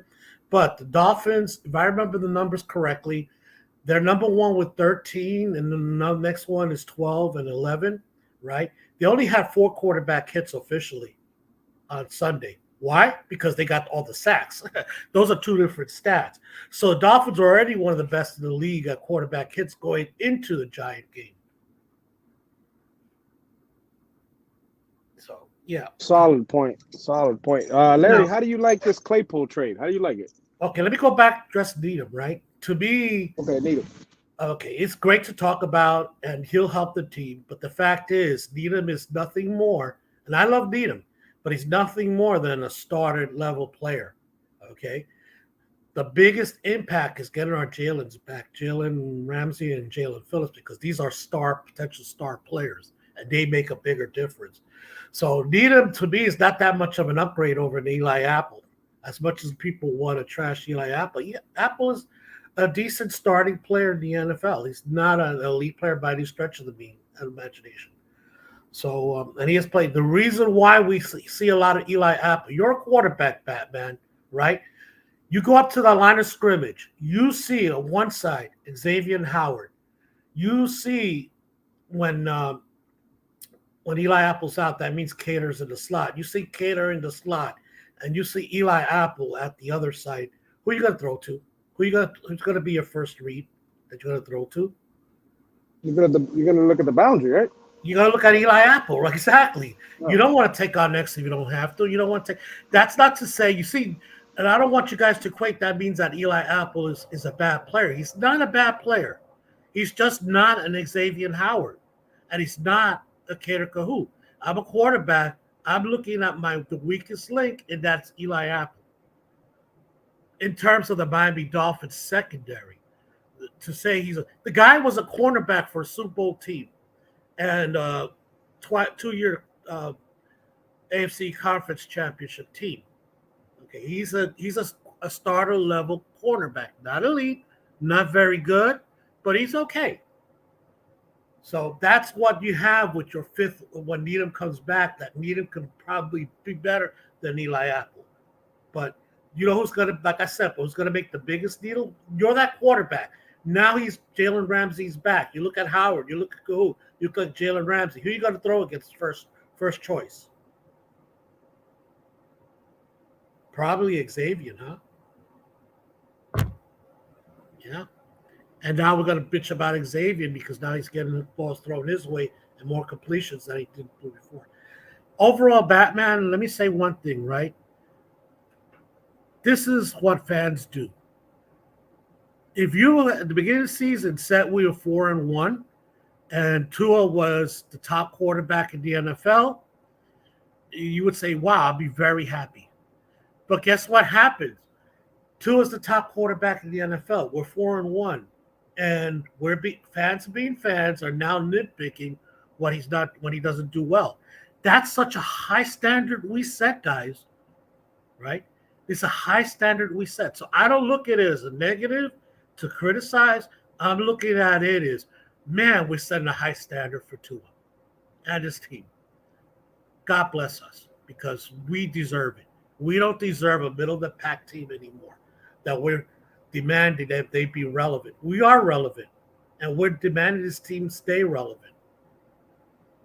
And we're going to find out. Again, people are going up and down. No, the Bills, I was disappointed with the Bills, no question about it. To me, the loss wasn't the most horrible thing. It's the way they lost because we were playing in Bills territory. To me, guys, we got 4. It used to be 5, but now, and even 6 and 7, but the Pats are not anywhere near.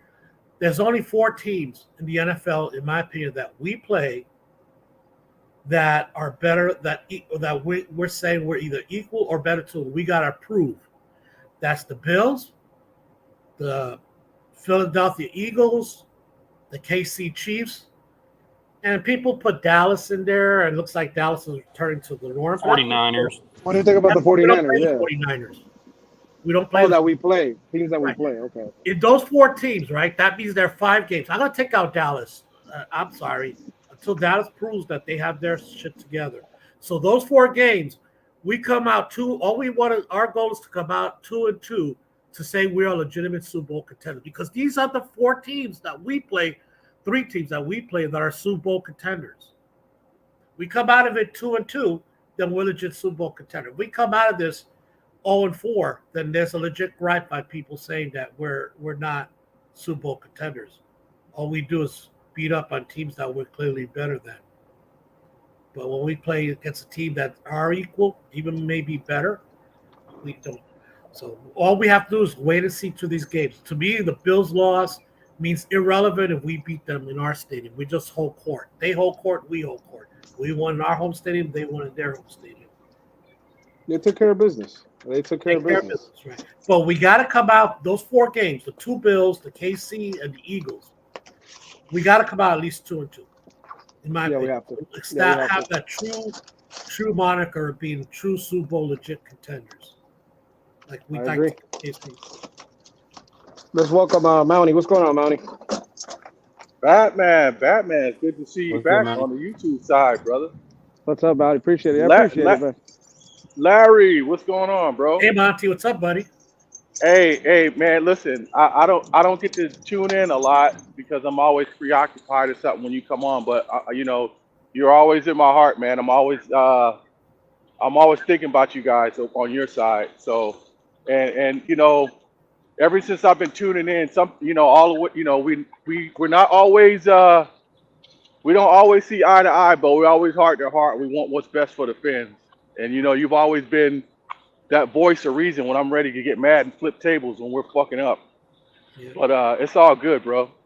Yeah. No, thank you. Hey, guys, I want different opinions. All I ask that it be logical, okay? Because there are different ways. There's always different ways to skin a cat. And my way is not the only way. Their way, but Daniel's way is not the only. To me, people are complaining about the Dolphins not running on third and short. And to me, I'm saying, why would you? If you got teams that are forced to basically give you that third and short, you can't play tight by passing the ball, then why not pass the ball? And that's what the Dolphins and on top of that, we're not geared to be a third and short running team. We're just not geared, especially in the goal line, because one of the main weapons you have is actually your quarterback, and that's out the door. We cannot use Tua in third and short, if you know what I'm talking about, right? The concept of a quarterback sneak is out the door because of what I'm concerned with his concussion history type deal.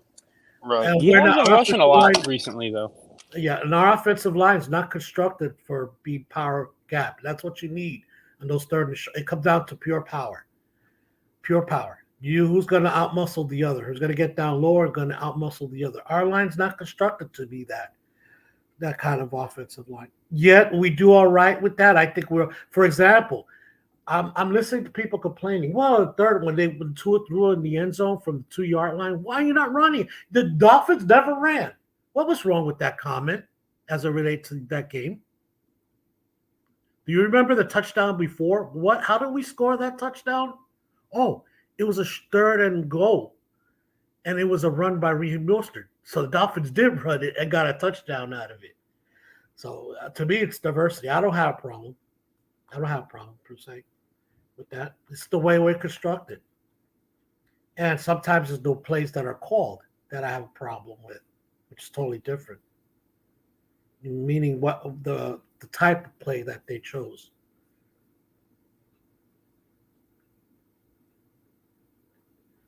You mean like a shotgun on a 3rd and 1 or a 4th and 1? Well, actually, I don't see a problem with that either. Why would you run it, a shotgun? Why? Who says you cannot run a shotgun on third and short? Because you still have all the options. You can still run off of it. You can still pass. Your quarterback's not a factor. He can't run. He can't sneak, and everybody knows that. That's one of the advantage I see of having the quarterback take the snap over the center on third and short, because then you have the option of the quarterback to do a quarterback sneak. So how does the Dolphin get around that with the sneak? Monty, we see it over and over again. They are the ones that invented it that other teams are using. Well, actually not. I think KC actually did first with Travis Kelce, right? You bring a player in motion and then stops and actually takes the snap directly over the center, like we did a couple of times with Smythe. And I forgot who else we done that. So I think Smythe's done it. Yeah, Smythe did it a couple of times. Basically he's in motion and then stops and gets under the center and gets the ball, and they try to push it in that way instead of using Tua. I hear you. My only thought is, and I'm sure it's the thought of a lot of other fans, is I know we're not sitting here as actually technically we are, but we're not forming our team to be the biggest running back room in the NFL, even though it's starting to form out that way. But when you're on 3rd and 1 and your running back's been popping off all day and is making 12 yards per carry, I mean, I don't care if you're under the center or in shotgun, you should be handing the ball off to AJ. Now he's not playing for the next 4 weeks, I know, but I'm more so talking about older Yeah. games. And I hear what you're saying. That definitely has some validity to it. But I know a lot of people feel the same way I do. When you got a run superstar running back out there that's doing 12 yards per carry, I mean, you need 1 yard. That's free yardage right there. You know, Even if he does half of his YPC, you're still getting 6 yards. Yeah. Well, Kyle, you know what? To me, in a way, I do agree somewhat, and I disagree somewhat. To me, ideally, you want to be 50-50. So your defense have no. They're totally trying to guess what you're going to do. You're going to run or you're going to pass. 100%. I agree with that. You have that option. Now, last year, everybody and the mother was out, and including me, was on McDaniel because he got ridiculous. He would never run on third and short. But that's not true this year. It's not true. Not true. Absolutely not true. Now, people want to go the opposite. Well, you're going to always run. Well, guess what happened? Defense is going to start to, and it's tougher for the Dolphins because you're taking away one of the main weapons, your quarterback.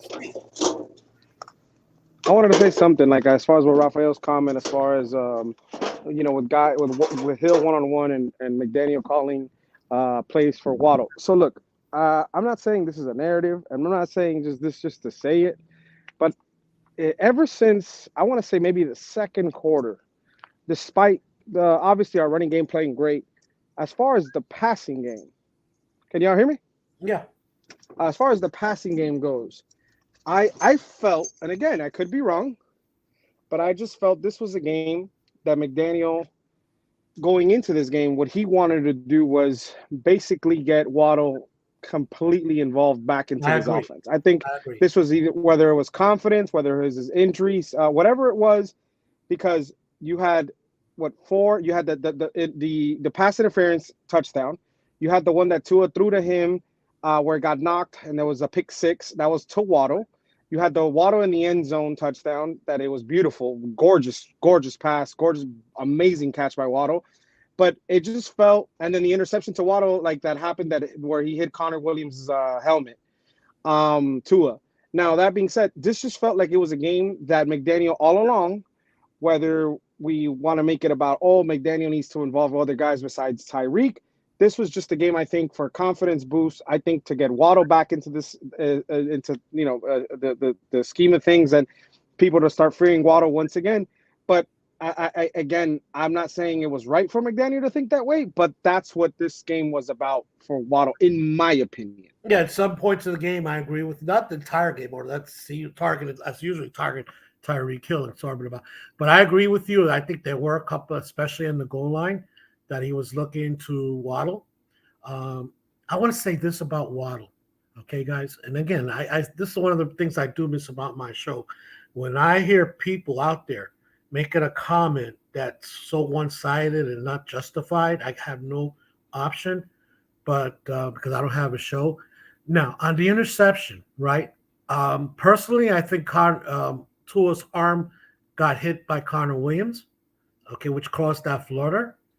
Two things. One, Tua gamble. That wasn't a gamble. Look at the fucking route. What's the matter with you guys? Especially a couple of the guys that are supposed to be knowledgeable. He was wide open crossing towards the boundary. It's a standard wide open route. What happened was Tua's arm either got hit or didn't get hit, but the result was the ball fluttered out funny and behind Waddle. That's what caused the interception. Not that it was a bad route or throwing into coverage or anything like that. That's bullshit. Common sense. Look at the route. Guys that I respect this happens to a lot of people, including me. We get a narrative in our mind that we are not focusing on the entire picture and the truth. Truth was, and somebody had the nerve in one of these shows, and I don't want to call that person out because I do respect the person overall, to say Waddle dogged it a little bit on that play, that he'd make a half-hearted effort to get back at that interception. Did you guys hear about that in that show? Oh, I missed that one, Larry. I missed that one. I didn't hear that. Right. No, absolutely not. This was, like I said, if you knew what the route was, you knew Waddle was going. This was a Tua anticipatory throw. This was clear when you look at it in the All-22, and I'm looking at his show at the All-22. How can you say Waddle? And even he subsequently said Oh, Waddle didn't spot the ball right away. Like Waddle wasn't ready for it because Waddle was running to a spot and Tua was throwing to a spot. The very definition of an anticipation throw. So when Waddle was running and Tua threw that ball, Waddle started to turn his head, and it's clear he didn't see the ball because the ball was supposed to be ahead of him, not behind him. And that's why he didn't react right away to try to stop. But even if he did, that was stupid. He was never going to react in time to get it was that far behind him.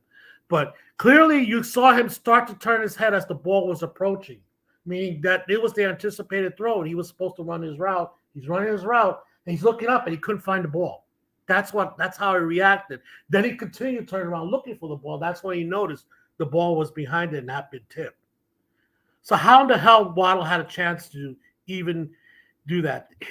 And this is the guy that talks about how great of anticipation, all these anticipatory routes, and the one he wants to criticize has no logic, no reason behind it. And I don't understand it. Well, you know why I understand it? It took me for clicks. Everybody, let's welcome Frederick. What's going on, Frederick? What's up, Batman? How's everybody doing? Fred, man, what's going on, Fred? People were asking to see how you were doing when I started the show, and I said I haven't heard from Fred in over a month and a half, man. How you been? How you doing? Yeah, man. I've been on IR a little bit, man, in the hospital, but I'm good now, man. Thanks for having me on the show. Hey, hope everything that you're getting better. Hope prayers up. And we hear from you more, man. How you feeling? And how? Like I said, I haven't heard from you in a while. How you feeling about this team? Give us your pros and cons so far up to this point. Okay, I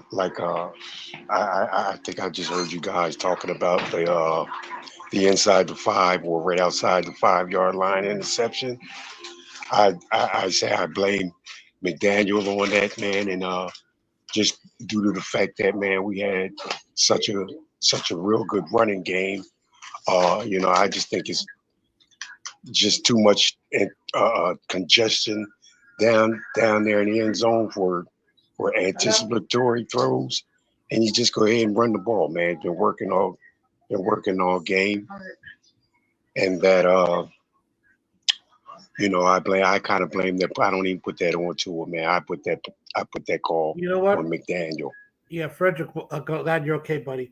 You know what? I'm thinking, and I don't know. This is part of the problems with fans. We don't know the play call, but to me, I have a hard time factoring that McDaniel would design a play that would have 3 wide receivers in the same area.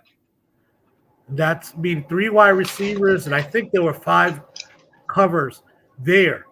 It might have been 4, but that's a lot of people for one side of the end zone. To me, Tua should have never thrown that. Absolutely not. I think, you know what that is? Not that he's dumb or anything. I think that's one of the things you got to be careful in your growth, in your next step of your growth. You're so confident. You're so arrogant. And arrogant is good, but you cannot let it get a hold of you. That he said, don't worry about it. I can pin it through, no problem. And he couldn't. But going back to that play call, yeah, I don't see how you can have 3 receivers in the same area like that. Yeah. I'm also right. I'm also glad, we got the win. But come on now, something like that against a higher caliber team, man, something like that come back and bite us in the butt, And I just think we were having a perfect game until that play. But I'm not mad about it or anything, man. You just got to be more careful of the play calling down there. Like I said, why not run the ball down there? Raphael, I didn't say Waddle was open. I'm saying, yeah. And I'm not going to, I'm not going to dismiss the fact that, we haven't heard from Waddle, like in the last 2 games. Maybe it was a pass to try to satisfy him, get him a touchdown or whatever, man. But it is what it is, man. We can't risk that throw. We can't risk that throw like that. So, Raphael, just want to make sure I never said Waddle was open. Matter of fact, how could he be open with 3 wide receivers and 4 to 5 defensive backs back there? That's what I'm saying. You know, and it could be that if it's true that somebody ran the wrong route, that means they brought a player that shouldn't be there. Quite often, quarterbacks are not anticipating that. I'm just trying to give a lot of options what could have happened there. It could have been he was just so arrogant and said, "Don't worry about it. I could pin it in there," type deal. But you know, if it's true, if it's somebody, like I said, McDaniel doesn't do that. He doesn't generally run routes. When you see that happen from time to time, it's almost you can easily see that somebody who ran the wrong route in that particular case. So if somebody did run on the wrong route, it's possible they brought in more coverage than Tua was anticipating. All that we don't know. The media don't know. Coach is not going to tell us. That's between the coaches and when they close the door and they talk to the quarterback what happened. Let's look at the film and see what happened. They know what's supposed to be run and what happened there.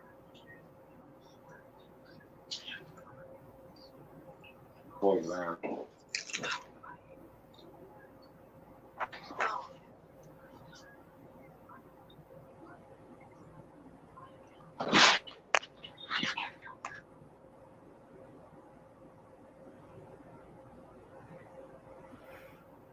Can you guys hear me? Now we can hear you. Yeah. If you were speaking before, no.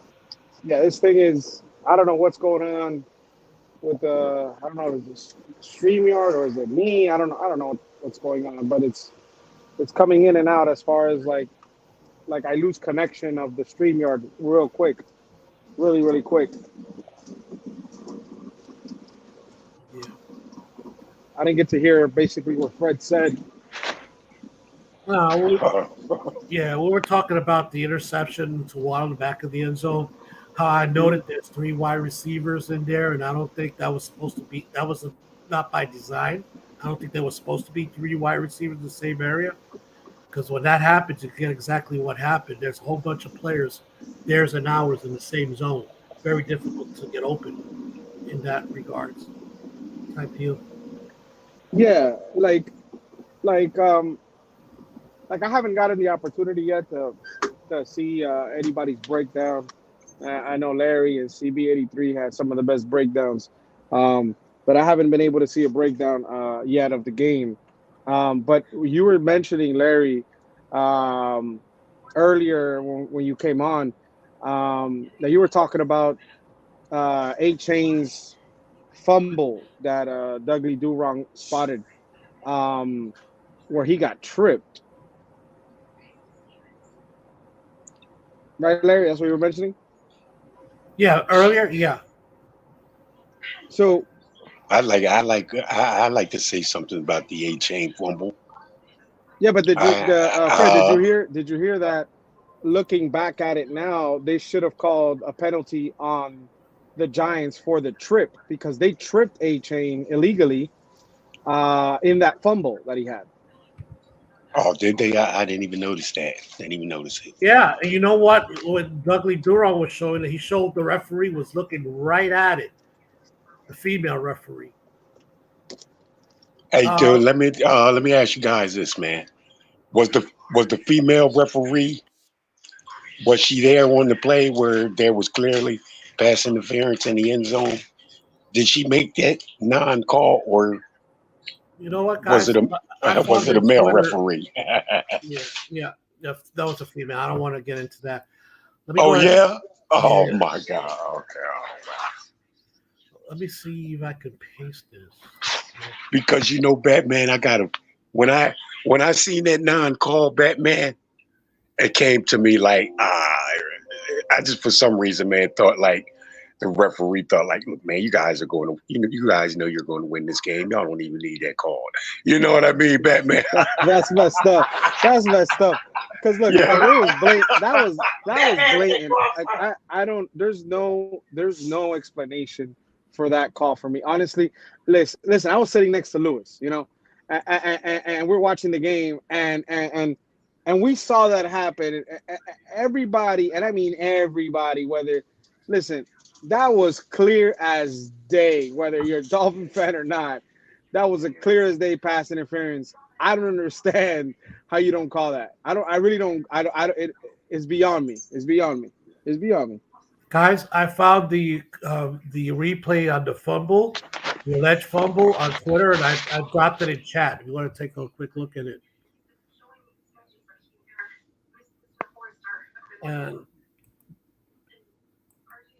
And when he starts to turn, heading towards the sideline, that's what he can see the leg of the lineman. You look at the tripping him. Try to see who it was. Hold on, I'm looking at it right now. Number 19, it looks like.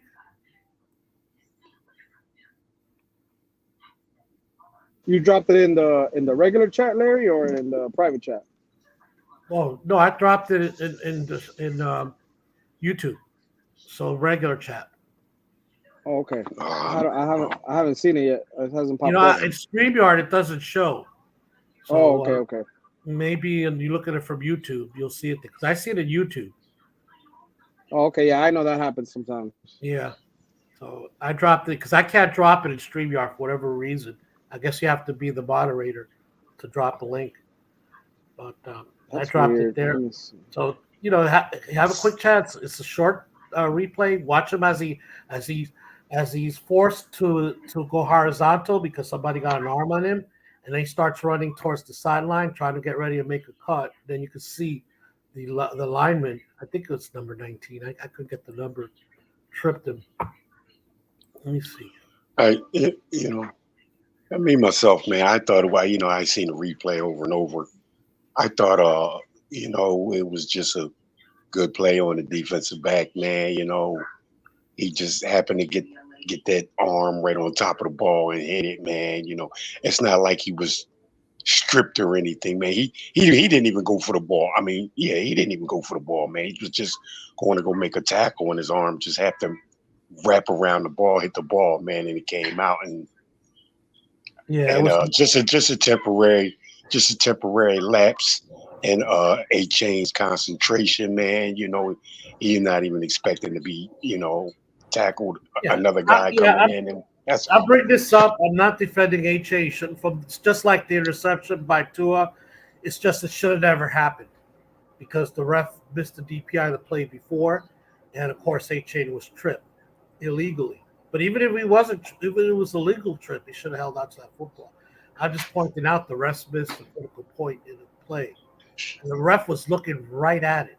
She was looking right at it. Like she couldn't miss that trip. And to make it even worse, the guy who tripped them kept the leg out there.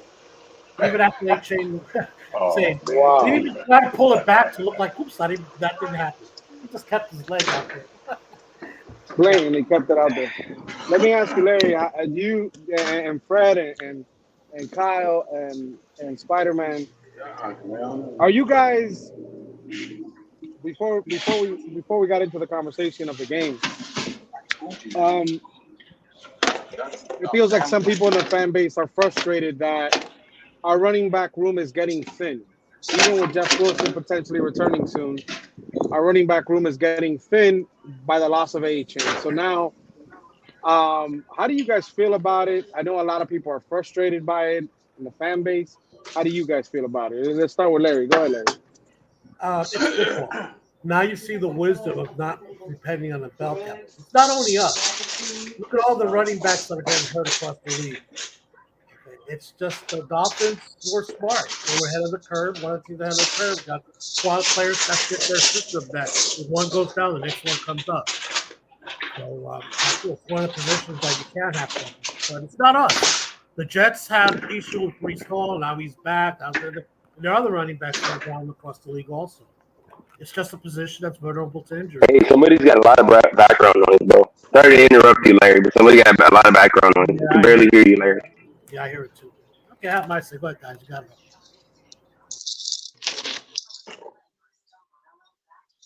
What about you, Fred? How do you feel about the running back room with A-Chain's injury now? Okay, man, this injury really blew my shit. You know what I'm saying? But it's not like I didn't know that one, maybe two of these running backs would go down this year, man. It's not real. I'm surprised that right now who it was that went down. I'm kind of mad at that, like who went down, but I'm not going to just throw out the fact that I didn't know somebody was going to get injured, man. Tell you the truth, I thought it was going to be Mostert got hurt and would miss 4 or 5, maybe 6 weeks, man. But next man up, man, and let's go. And whatever the running back that they signed from the Rams, I'll tell you now, man, I'm not real high on him, man, at all, man. Yeah, they're talking about that he had injuries to his knees in college. He runs a 4.32, I think, but he's had injuries, concerns as far as his knees. In college, I think he tore both of his knees. I think somebody told me. I don't know if that's true or not, but somebody told me that about him. But yeah, we got to see if supposedly Savon Ahmed was a healthy scratch. Hopefully he gets back into the to the not starting lineup, but at least the rotation with the injury right now. Right. Also, I look forward to potentially. Hang on, everybody. Give me 1 second. Go ahead. I'll be right back. Give me a second.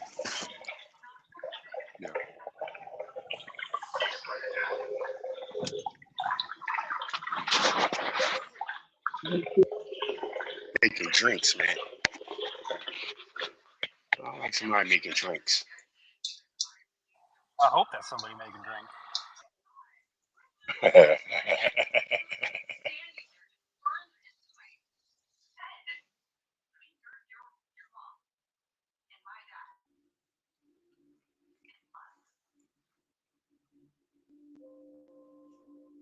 So how do y'all feel about Brooks?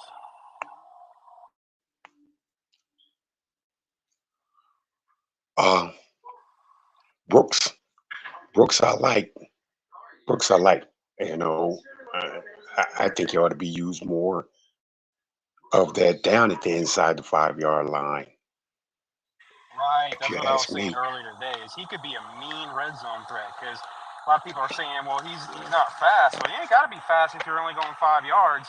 And that boy can truck, and he's got good control of his center of gravity. So when he's juking or like when he wants to Exactly, go where man. he And needs to go, like.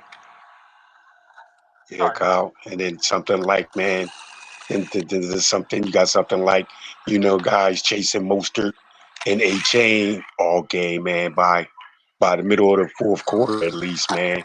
You throw Brooks in there, man, while these guys are tired.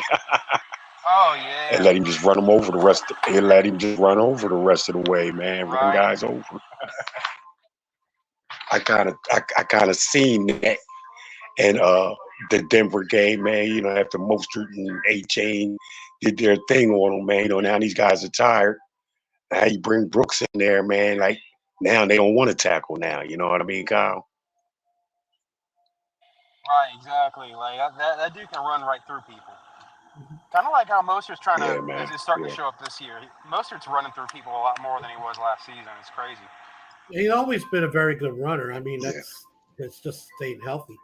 I want to address quickly, if you don't mind, Natasha Robinson's comment. It's devastating. A-Chain is different. He gives the running back room a different type of effectiveness. I take exception to the rule, the term devastating, Natasha, because this team is so deep at running back. And they don't solely rely on the running game. You know who would be devastating to lose their running back? Because they rely on their running back. The Giants losing Saquon Barkley. The Titans, if they lost Derrick Henry. Their whole system is based on their running attack. A-Chain, yeah. Does it lose a great weapon? Yeah, we lose a great weapon without A-Chain. But the fact is, if we lose because of A-Chain, then we're not as good as we think we are.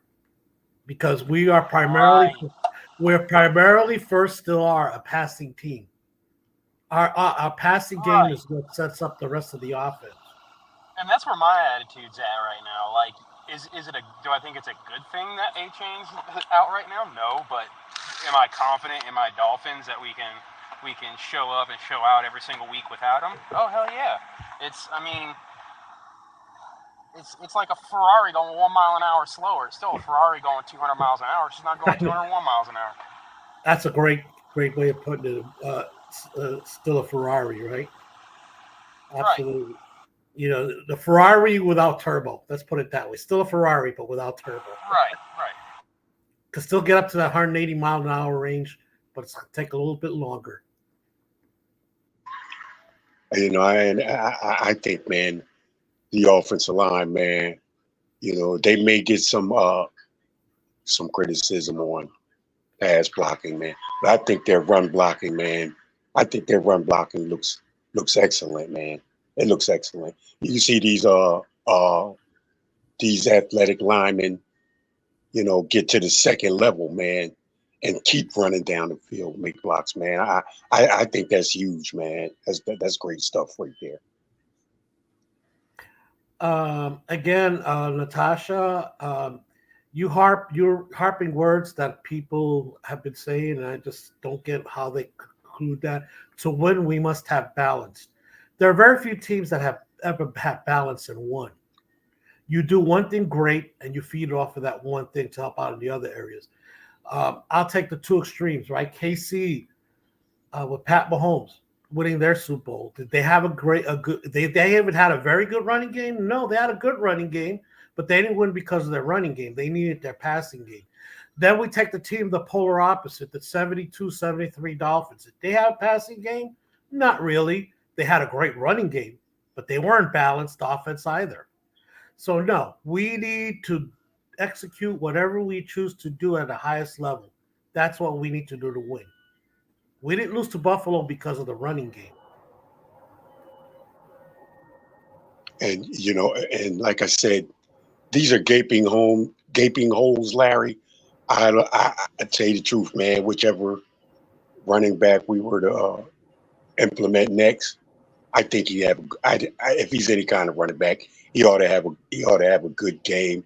Also, maybe not 150 yards, you know, a game, something like that, man. But definitely, man, you know, he should run 60 plus something yards a game, man, in this offense. Oh, and Natasha, I wish you were up here because we'd be having a great conversation. I agree with you. You don't want the games to be harder. I don't want to always have to win it like Maria. I agree 100% with you. I'm not saying that we don't need a very good running. The better the running game, guess what? The more awesome offense you have. Okay, the better the running game, right? We're talking about this team in the same level as the greatest show on turf. Their primary strength was the passing game, but they had a great running game too, Marshall Faulk.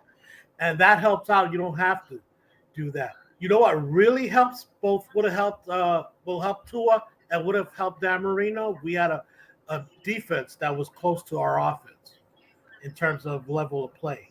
That would really help Tua. But I'm not disagreeing with you about the running game and that we need a running game. Don't get me wrong. I'm just saying that this balanced crap is nonsense.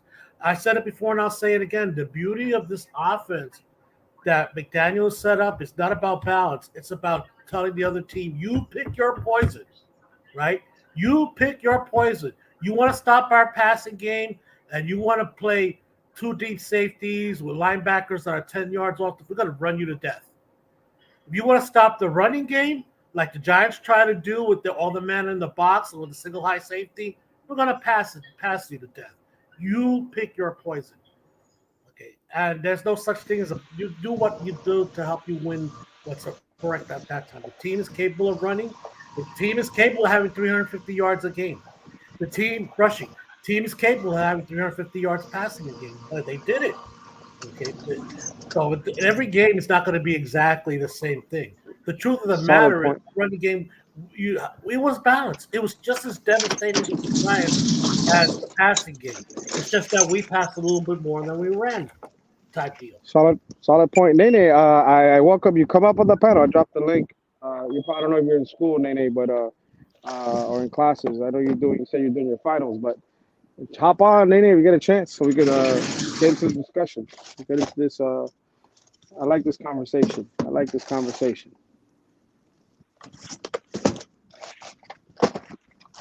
You know what, guys? Like I tell you, I'm going to be honest with you.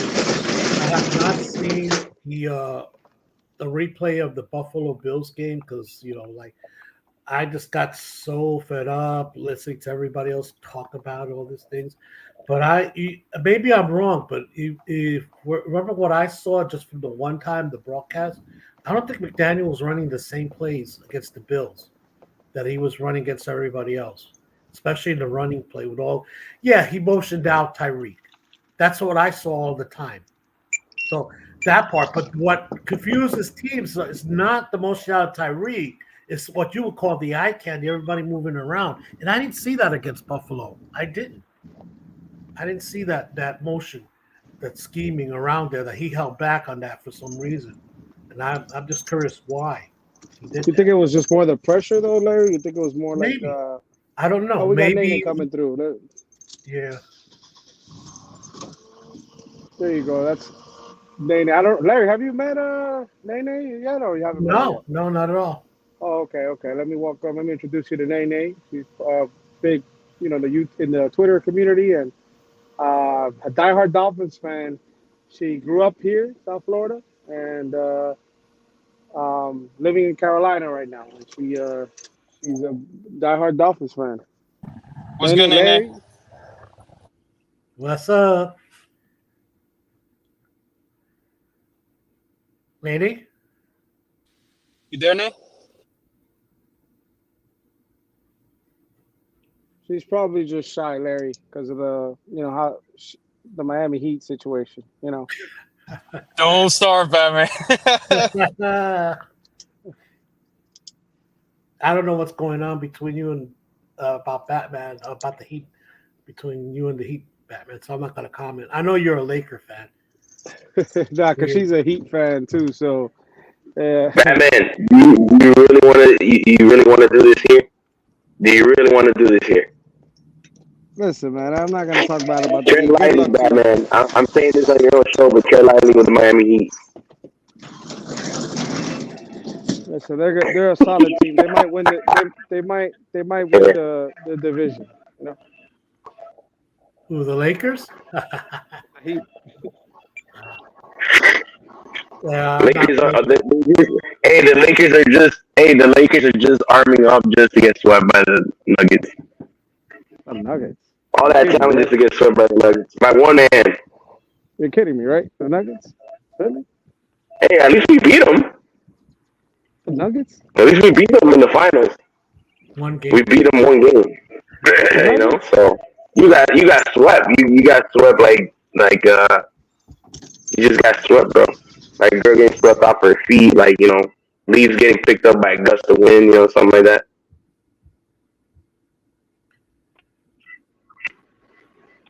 You got two accounts up there, Nene. What's going on? You trying to bring double the Heat fun? What's going on, Nene? Lewis, you're muted.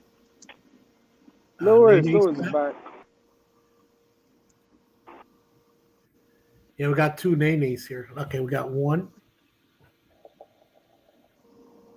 Are you there?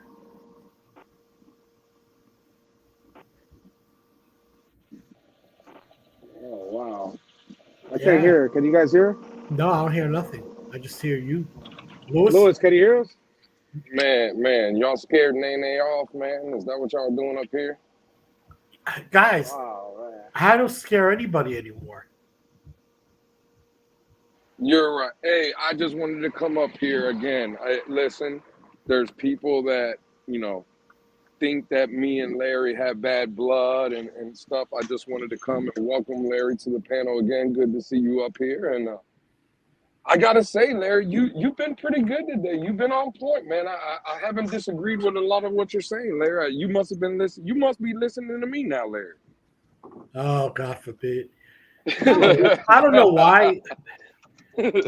Most of the time I'm spot on. Not that I admit that. Okay, when I'm not spot on, that's the whole purpose of having a discussion. So you prove to me I'm wrong, so I can adjust my thinking. And like I always said, right, I'm the smartest guy in the room because I know I'm not the smartest guy in the room. If I hear something that sounds more logical than what I'm saying, sounds more correct, I'm changing my mind, and I'm not shy of doing it. I will never admit it though, because I have to be the smartest guy in the room, and people think that smart guys never listen to other people. Truth So is, what happened? What happened, Larry? What happened was that some of the guys and people were saying that like just because they had a difference of opinion on Tua, that like you didn't like how they had a difference of opinion, and like that's why they were becoming frustrated. But that's no, that's not. You don't. No. Let me correct that. Okay, and that again, there are a lot of people that it's not just me. Happens on other shows too, right? I do it sometimes. I trash people who have irrational thoughts about Tua. Okay, irrational, stupid, false, and all that. Whatever they're doing it because they want to trash Tua. Yeah, it's a troll. Or any player, not just Tua, any player. Okay. When you have, like I said, right, all those guys that are still out there saying Tua doesn't have a strong enough arm, you're an idiot. Now, if you want to trash Tua on that, then you say it properly, and the proper way is Tua off base throws does not have the arm strength to throw off base, because that is absolutely true. There's only two quarterbacks in the NFL right now that can throw off base because they have strong enough arms. Not only strong, because there are a couple that have strong arms, but still could be accurate. That we all know is Mahomes and at times Josh Allen, right? You know who has an equally strong arm, but when he throws off base, throws all those interceptions? Jameis Winston, when he's forced to throw off balance. That is not true. Tua needs to have his feet set. When his feet is set, he's the strongest arm as any quarterback in the NFL. And I ask you, logically, then how the hell so many weeks he had the longest throws in the NFL that week? How the hell does he do that if he doesn't have arm strength? I agree, Larry. I think, and I was one of those people, but looking back at it, again, Tua can make every throw on the field. We already acknowledged that. But Larry, I would love to hear your thoughts. Because for me, coming into the season, I told Batman this, one of the things I wanted to see Tua kind of get better at, to your point, when Tua's standing in the pocket, when he's sturdy, when his mechanics are on point, he's probably the most lethal quarterback we've seen in the league. That's obvious. But I wanted to see him kind of make some off-platform throws. And look at the Giants, the first touchdown to Waddle. It's off-platform. He's scrambling to the left. He throws an absolute dart, gives Waddle a chance. I think, for me, Larry, that's where I think his biggest improvement this far this season is some of the off-platform throws that he is able to make now. Off-platform in the aspect that he's going to throw it off-platform 50, 60 yards. No, Tua can't do that. But what we've seen with like the play to Waddle, the first touchdown, Tua can absolutely do that. But I would love to hear your thoughts. Do you think he's getting better in that aspect of his game, Larry? To me, it's how you define off-platform throws. To me, it's simply can he get his feet set. Tua, let me tell you something. Off-platform throws, he is great in the pocket movement. That's technically off-platform throws when you move in the pocket to evade a pass rush, right? You're not sitting there, dropping back, sitting there comfortably throwing a football. You're moving there. But again, it's about his feet. Even if he's going to his right or going to his left, planned or unplanned, right? If his feet are not set, he's gonna have a lot of problems. Well, there's that other throw.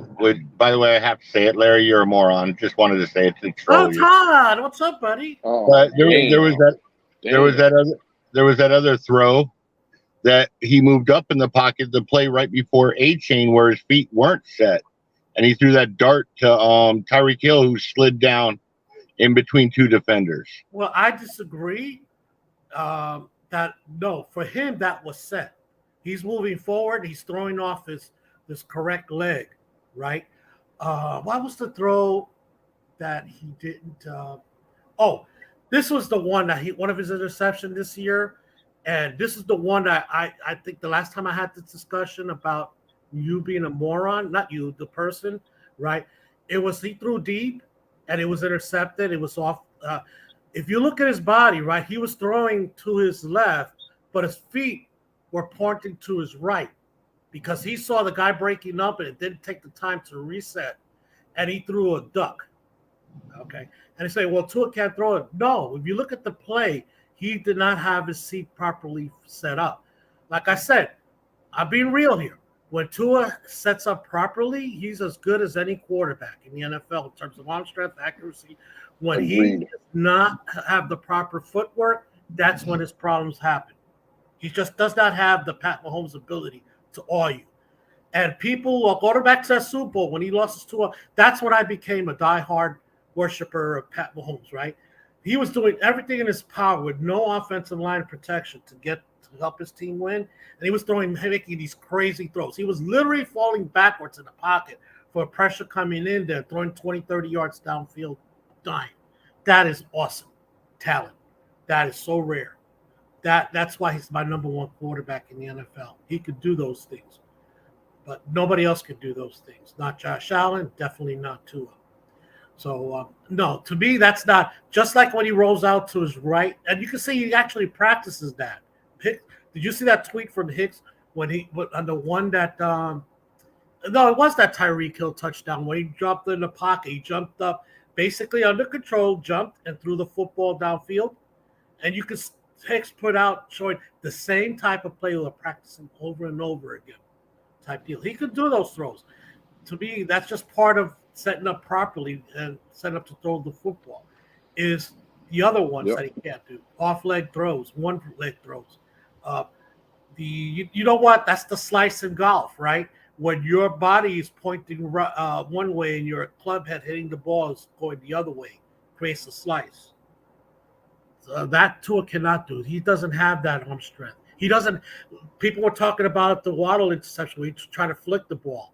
If he was doing that deliberately, that's bad on him. I don't think so. I think he actually did it, Carter Williams had. But if he did that, that's what I'm talking about. He doesn't have that kind of could just flick his wrist and try to throw it 30 yards, 20 yards downfield type deal without no body into it. Everything else. That's crazy talent if you do that deliberately.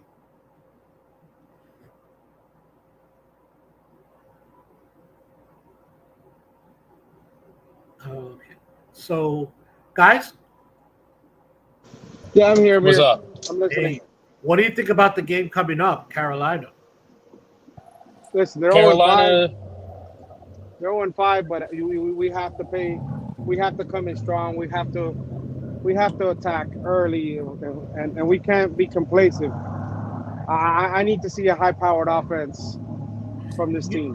You know, guys, I'm interested in your thought. Anybody thinks like I think? Last few games, the Dolphins have won the coin toss.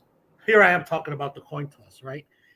And he automatically does what everybody else in the NFL does. They said, we'll kick off first, we'll take the ball. And I'm thinking, especially this came up in the Buffalo game, right? Buffalo scored first. Would it be a bigger advantage with our offense if we scored first, the psychological, the actual impact of putting the team already right off the bat 7 points behind be bigger than anything? Because the Buffalo game, I never got the sense that we were always playing catch up from the get-go once Buffalo scored first. Could have been reversed if we got the ball, we scored first, try to reverse it on Buffalo. Psychology that they have to now catch us.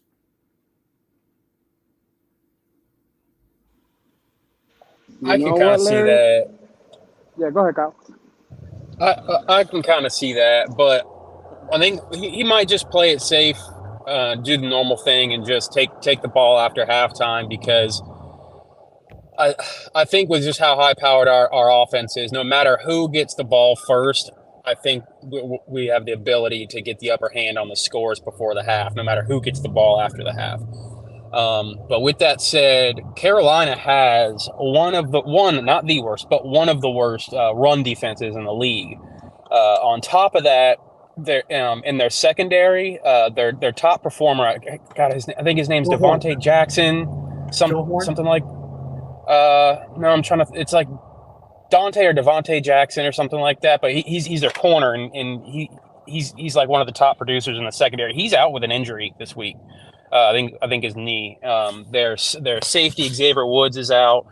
I mean, it's just going to be, not only is it, I mean, are they an 0-5 team, but they're just hurt all over the place. And when it comes down to injuries, especially your top performers, I mean, I called us. Hey, Tyler, I think you meant J.C. Horn. J.C. Horn. That's the guy. Hey, don't they have Chin too? Who? Jeremy Chin or whatever his name is. Oh yeah, I don't know if he's playing or not. And he's on the trade block.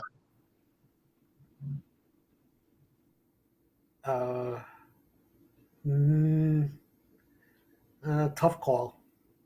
I'd be interested or not. But all I'm saying is I'm not going to sit here and be like it's a given. No game's a given, but definitely need to get out there, play like it's the Bills. I don't give a fuck who's on the other side. Play like it's the Bills. Rack up as many points as possible. With that said, there's a lot of things racked up against Carolina this week, and I mean if we're already sitting here talking about 12-5. If we're going to lose to anybody this year, it's not going to be the Carolina Panthers. I'm just going to say that much. If we do lose to the Carolina Panthers, we got a lot of rethinking to do. You know what? We got a lot of makeup to do. That means you got to go, instead of being 2-2 against those elite teams, if you want to have a chance at the home field advantage, you have to make up and beat all the motherfuckers. Yeah, you're taking away a lot of your your security blanket, losing to teams you shouldn't lose to. And it happens, guys. It happens. You know, again, Dolphins, if we lose, Dolphins going to panic. The KC panic when they lost to a bad team. Buffalo panic when they lose to bad teams. The NFL, it's going to happen during the course of the season. There's a game that you should win, you don't win. Right. Personally, I don't want to see that happening. Going on your coin flip thing, I think it should be a game-to-game basis. You know, games like this, yeah, you give them the ball first. I don't think they're going to be a scoring threat. When you're going up against a high-powered offense, that's when you need to get the ball first and put them behind. Yeah. If you have confidence in your offense that he can score first, and why not? I think every game would break. Because I think McDaniel thinks if he gets the ball back with less than a minute before halftime, he can drive the length of the field and score, and then get the ball the second half to start. Well, that is the theory for every coach. But my thing is this, right? To me, this goes in under the category of when you have it, use them and crush them. Okay, right from the get-go. Don't wait. Don't pity pat. Do crush them right from the get-go. And the ultimate way of starting to crush from the get-go with a high-powered offense is to score a touchdown your first possession. You're telling them, all those sleepless nights you have with Martindale, they're true. They're coming to fruition type deal. So that's what I'm thinking in terms of psychologically. You're defeated. It's another psychological tool that you can really lay it on an enemy by just going out there and making that statement. But, the other factor is true too. In most cases, that is the logical way because you have a chance to close out a half and open a half with the ball. And an opportunity, especially when you have a good offense, because that gives you an extra possession, you hope. But yeah, it's funny you say that because I remember during the beginning of the Broncos game, I was like, all we got to do is get those 2 touchdowns ahead, and we'll be safe. We'll have a padded victory, and then fucking we're sitting there up 50 points. I'm like, nah. It don't matter. Can't believe I was even thinking about that. But even when the Giants game was close, I was never worried we were going to lose the game. No, neither did I. Yeah, me neither.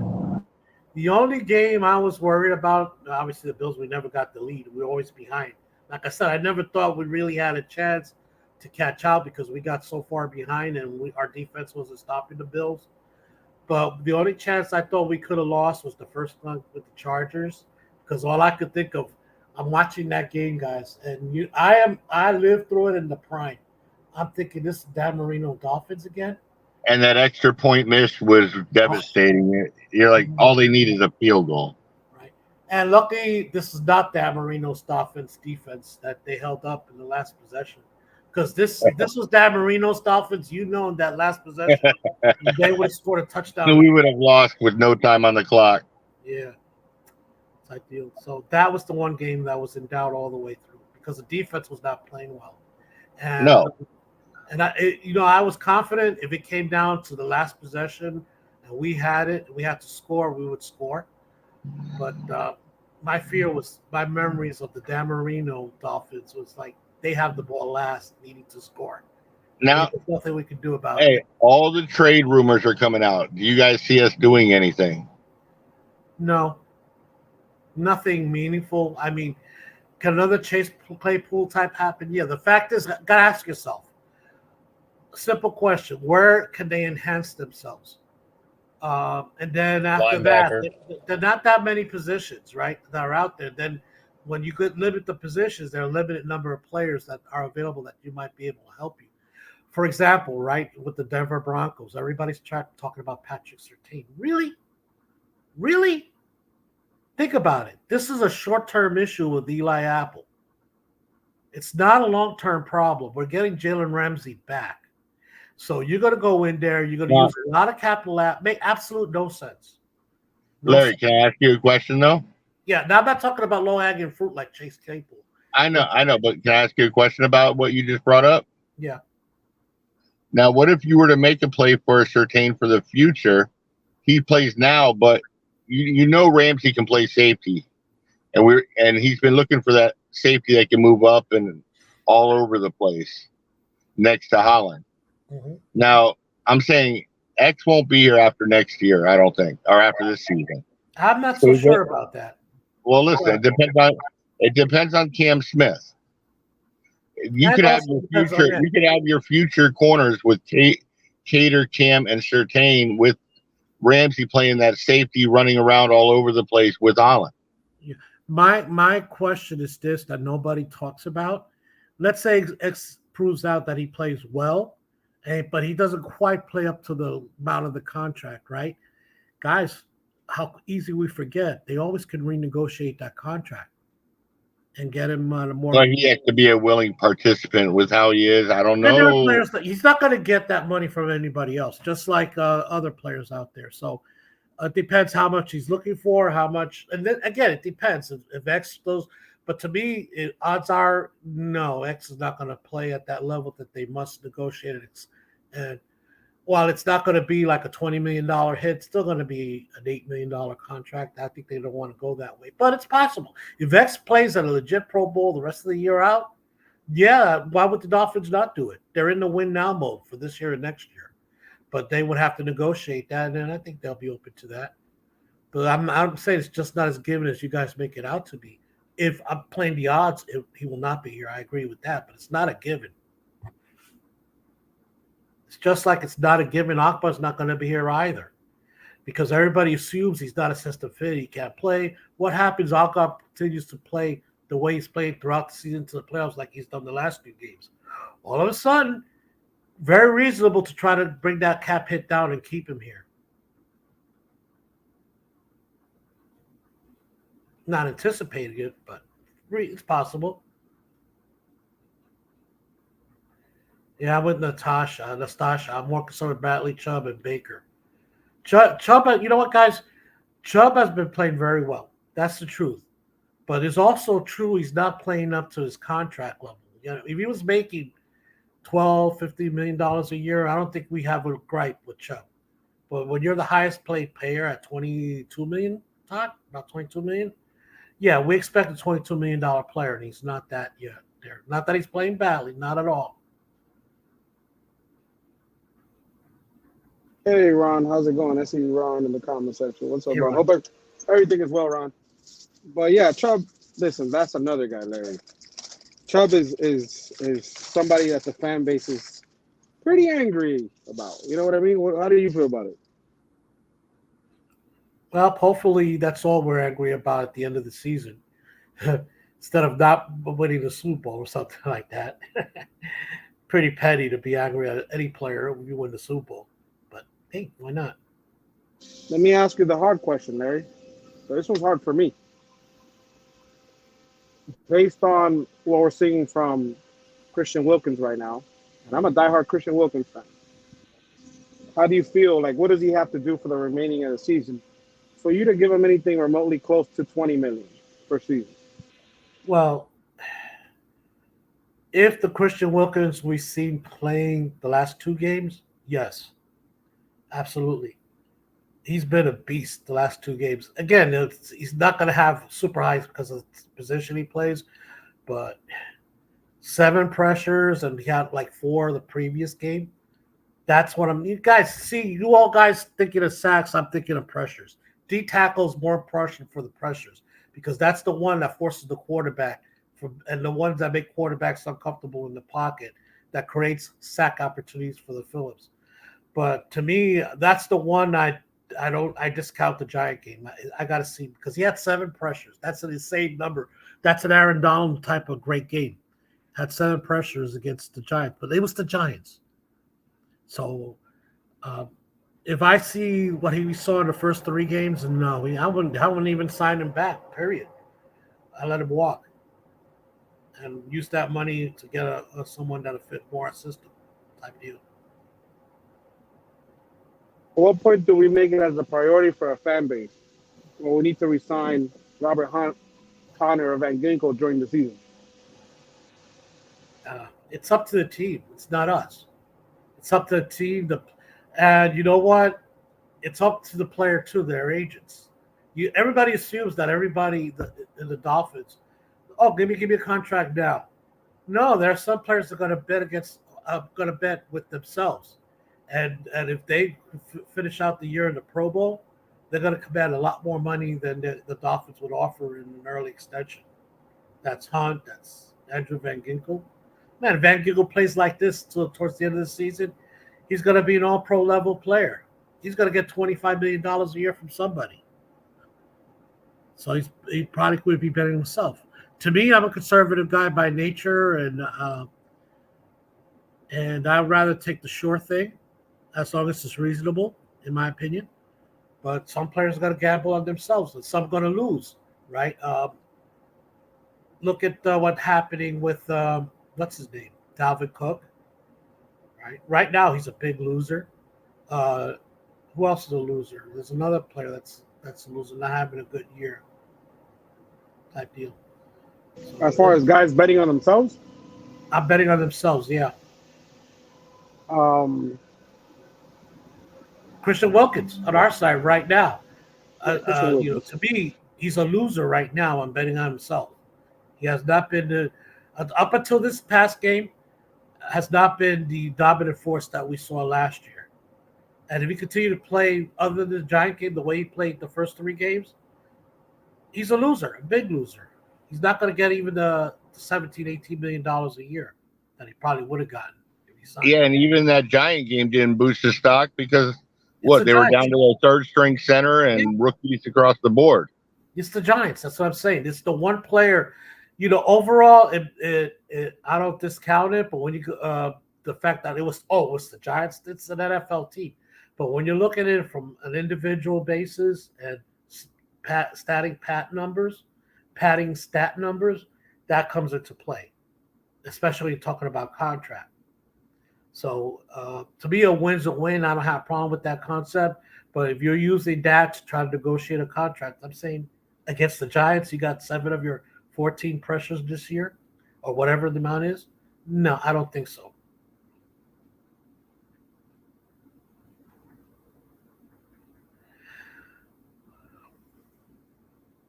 I'll leave the Ford out of this. Cook is my guy. Well, he gambled and looked like he lost with the Giants. Even if he did still have it, how's it going to show that with that bad offensive line? Imagine if Dalvin Cook decided to sign here, and that would have probably kept Devin and Chain out, and he would have been running those holes to give an opportunity. He would have had at least Raheem Mostert numbers, if not more. Maybe not A-Chain numbers, but he bet against Tua. That's what happened, Larry. That's what Dalvin Cook did. He bet against Tua.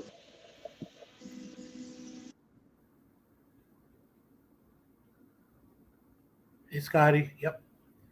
I like that. Jets kill careers. That's cool.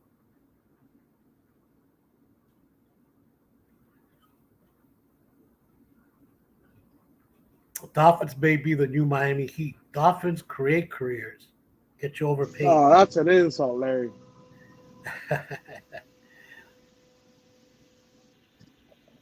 I don't want to be the Miami Heat, Larry. I don't want to be that team that makes it to the finals and loses. I want to win the whole thing. Yeah, but you want to know something? The Jets are basically what, like the Lakers, where they bring in the older guys and their careers just die out with no championships. Yeah, no, it's not, I want to cook here, but I'm with Greer. You see, that's the whole thing. Well, Chase Claypool is a great example. Yeah, you're a great talent. We want you here, but we're not desperate. This is what we can feel we can afford and what we're going to play. If you're going to come here, great. If not, obviously they weren't wanting to pay Cook than what he wanted, and he got more money out of the Jets. In the long run, it's not looking like a smart move. But Greer didn't give up anything pretty much for Claypool because we No, still got our it's not kickback. exactly. You only made Claypool's salary. That's low hanging fruit. That's what I'm saying. Are there more low hanging fruits that Greer? Yeah, but if you ask me, is he deliberately looking for a trade? No. For a couple of positions, we could all agree on inside linebacker, a true nose tackle that he should be looking around calling for deliberately. Now, if he calls around and somebody like the Rams offer them Aaron Donald, okay. That's a pipe dream, but Okay. I would love it. Just like he probably was calling around and said about, hey, what's the story about Jalen Ramsey? Are you wanting to take a third round pick? Really? Deal. I don't have a problem with that. So Larry, how do you make that Donald trade work financially? It takes, you know what? There's a way you can follow the Jalen Ramsey blueprint. You actually have to renegotiate, restructure that contract. You guarantee him the money, but you're going to restructure it over the years. Again, restructuring, guys. There's two types of restructuring. There's the regular restructuring that the teams can do that don't need the player's authorization to do, and there's the restructuring we call max restructuring. You have to agree with the players, and usually you have to offer them a little tease, like an extra amount of money guaranteed. And it comes down to basically if we were going to be able to afford Wilkins for 20, they were going to find a way to pay him. Then they were going to find a way. You find a way to pay Aaron Donald that. You said, restructure it. Remember, Todd, one of my last shows I did, actually about a month before, I proved to everybody the Dolphins want to bring everybody back for another run. They can without a problem, without a sweat. Okay, what's going to happen is the day of reckoning is going to come up a lot sooner, and we're going to be very, very bad football team. I'm glad they come. But if you're going in there all in to try to win the Super Bowl, like the Rams did, like the Saints try to do, like the Buccaneers did. Buccaneers are great, and the Rams are a great example, right? They're not terrible, but God bless them, they're in the Miami Dolphins, just good enough that every once in a while they may make a playoffs, but really going nowhere. And they really have to blow it up, like the Dolphins finally did. That's what's going to happen. And in the meantime, you're going to have a lot of dead cap space down the road, a lot. Nene, can you hear us now?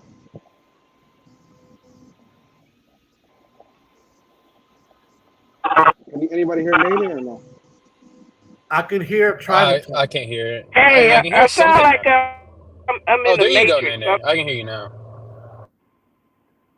I'll be honest with you. I could barely hear you. It sounds like I'm under the water. So once I get back from Publix, I'll come back on. But I'll just listen because I think it's just me being on post. For whatever the reason, you guys are coming out very crazy, like the Matrix. But Batman, if you can hear me, I'll come back on when. Yeah, you're breaking up. All I heard is I'm definitely not a fan now of Nene. She's a Publix girl. I'm a Walmart guy. Publix is too high class for me. But Publix has better Oh, no, it's a stuff. Dolphin space. Don't start taking shots at Publix now. No, I love Publix. It's just high price. I don't. I'm not a. I love I'm with everybody's legendary. Their sandwiches, my ultimate sub. I get that at least once a month. Love it. The fried chicken. Just because you're a cheapskate doesn't mean you need to pick on Publix. No, sir. I spend my money smartly. That's people who don't call me cheapskate.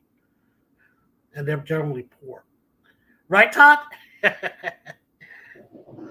Yeah, you spend your money. I spend it on food now, so I'm good. Mm-hmm. What do you What do y'all think with this Carolina game? Do you think they are going to get lazy, or do you think they're going to come out firing? Late. You know what? To me, I don't. What happened to Tua? I don't want to see happen. I think Tua was just overconfident in himself, and that's what got him into trouble. So, do I see them coming flat? No. Do I see them playing with too much arrogance and saying, meaning that they're going to take a lot of stupid chances? Possibly. That's the only way I can see Carolina beating us is that the Tua takes too many stupid chances, thinking he can complete passes that are not there. Type deal. Defense going for interceptions and gambling, whatever. I don't know. To me, I have a hard time seeing Carolina beat us. Hey, Ryan A. Pete, I've been wanting to take the girlfriend there. It's like that's like a food court that has like 40 something or 30 something restaurants that we have down here in downtown. They just opened it up.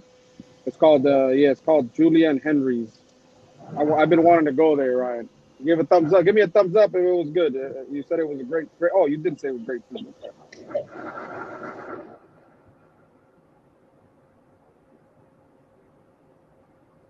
Todd, let me ask you a question. Like I asked Larry earlier. How do you feel this defense is coming around? I know it's the Giants that we played, right? As far as their offense, we know they don't have anybody. They don't have a quarterback. They don't have a receiver. The running back is hurt. They don't have anybody on offense to produce any points. I think somebody said besides their field goal, their only touchdown was our pick six, right? So let me ask you a question. Do you think this defense is coming around now? Hopefully with Nick Needham, we could get a boost. Obviously Ramsey soon. Jalen Phillips returning, possibly, how are we going to insert him with the emergence of Van Ginkel? Does he get more snaps than Chubbs? Does he take somebody's snaps, Van Ginkel, and Chubb and Phillips share snaps? Does Agba get left out now? Like, how do you feel about the defense? Because we all know the offense is high-powered. We'll talk about the running back.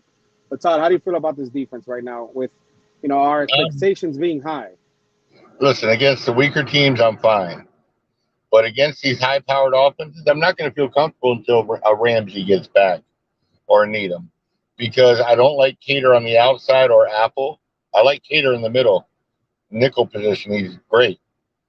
But all you have to do is move your number one receiver to the opposite side of the field.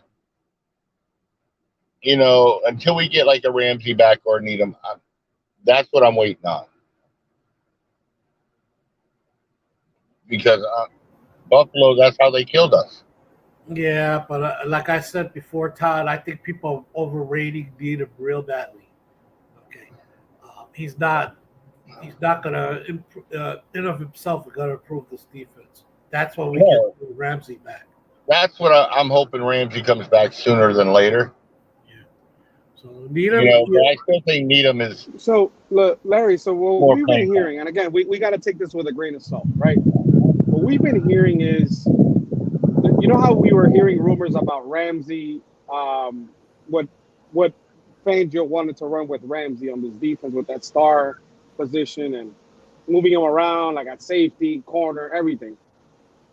What we've been hearing from a great friend, Jason Sarney, he's saying from what he's hearing on his end with the people he's talking to, that the Dolphins are planning on using Nick Needham in a very intricate role. He ain't coming in here just to be a body. He is going to be an intricate part of this defense coming back, where he's going to take a larger role than he's had before from what we've been hearing. So that's why I keep bringing up Nick Needham, because a lot of us, like this is my mindset, Larry. We remember, obviously, with the years in advance and with injuries and people recoveries, we see an Achilles injury, right? And we see guys like Cameron Wake, 9 months later, they're back on the field and they're able to come back, Brent Grimes, when we got him on that 1-year deal coming off of, I think it was Atlanta, he was coming off the Achilles injury, had a bounce back here. They're freakish athletes. These are guys that are freakish athletes, and they're able to recover, and they still don't lose a step in their speed. You know what I'm saying? Now, my issue is, we all know Nick Needham 3 years ago was arguably top 3 cornerback, not cornerback, slot corner in the league, right? 2 to 3 years ago. And lately, when he was with us his last time before getting hurt, a lot of the complaints around Nick Needham was his speed as far as guys crossing down the middle, him being able to catch up with guys. And my fear is the Achilles injury affecting his speed, on top of the fact that he was slowing down as far as what people's concerns were. So that's why there's a concern with people with Nick Needham. But if what Jason Sarney is alluding to as far as Nick Needham being an intricate part of what the Dolphins are going to run until Ramsey, basically he's holding down the fort. Not going to say he's the savior, but he's going to have an intricate part where it's going to help the defense entirely, not just in that position he comes in. Well, how do you feel about that? First of all, he is coming back from a major injury. He does not have the speed to be a more than an average at best outside corner. That's why he plays inside in the slot. Slot's more about quickness than flat out speed. And the issue with him is so is Kader Kahu. I agree. Needham probably could make the argument was a top 5 slot corner before he got hurt, but so is Kader Kahu. So the problem with the Dolphins right now is that boundary spot. As for that roving safety, I agree. Ryan AP, that was what Deshaun Elliott was doing, and he was probably right up there with AVG before he got hurt as being our 2 best defensive players. And Deshaun Elliott's not a fluke, guys. I told you, right? This guy was the starting safety for Baltimore for a couple of years in their top defense. So it was a great price we got him. He had a down year with Detroit because he went there as a free agent, and he's back.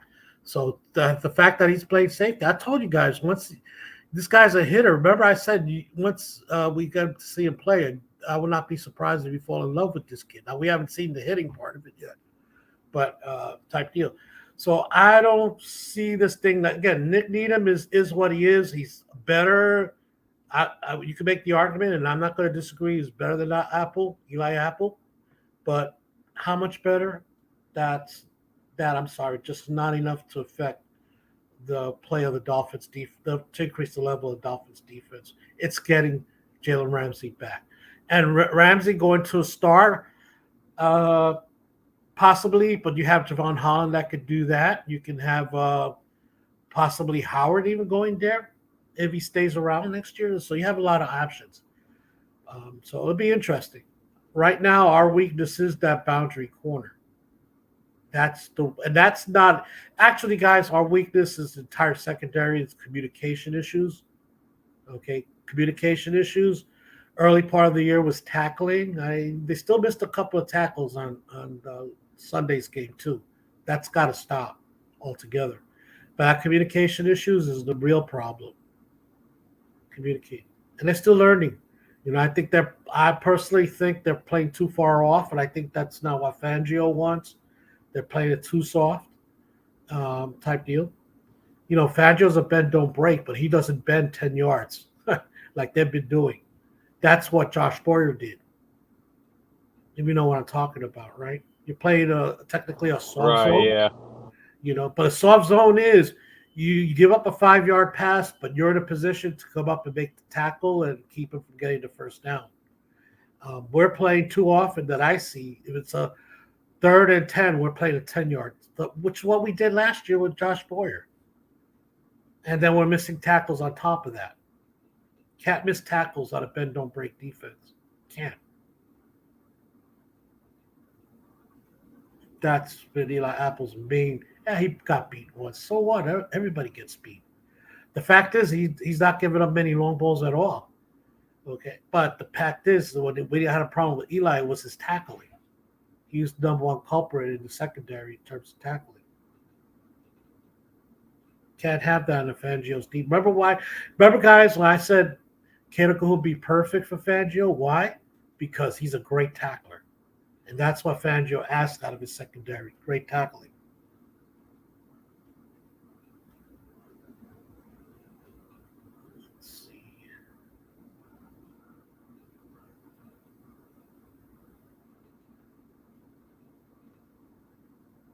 Crazy Dolphins said, I've been hearing that nickname coming back soon, and his role will be containing tight ends on the field. And a 6-man package, yeah, that could be it. On a dime, I don't think so. I think the Dolphins are going to go. You're talking about the star linebacker, star safety. That could be Brandon Jones' role once he gets more snaps and get more comfortable. When they go to a dime package, a nickel package. Well, it's nickel or dime, it go either way. Where they're carrying basically 3 safeties.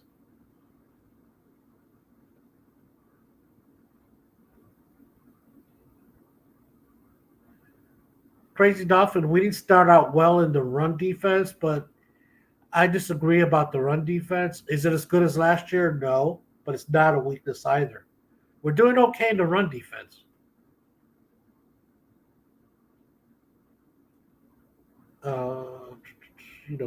This Sunday running backs only had like a 2.9. The game before like a 3.2. Yeah, we're doing okay in the run defense, my friend. I agree it's not as well as last year, but that reflects more Christian Wilkins and Zach Seiler not being themselves this year with tackles for losses and stuff like that we used to get. Anybody talking? Yeah, Larry's talking right now. Yeah, and I don't want to talk, guys. Say something. Welcome back, Irving. What's going on, Irving? Oh, Irving's here? What's good, Irving?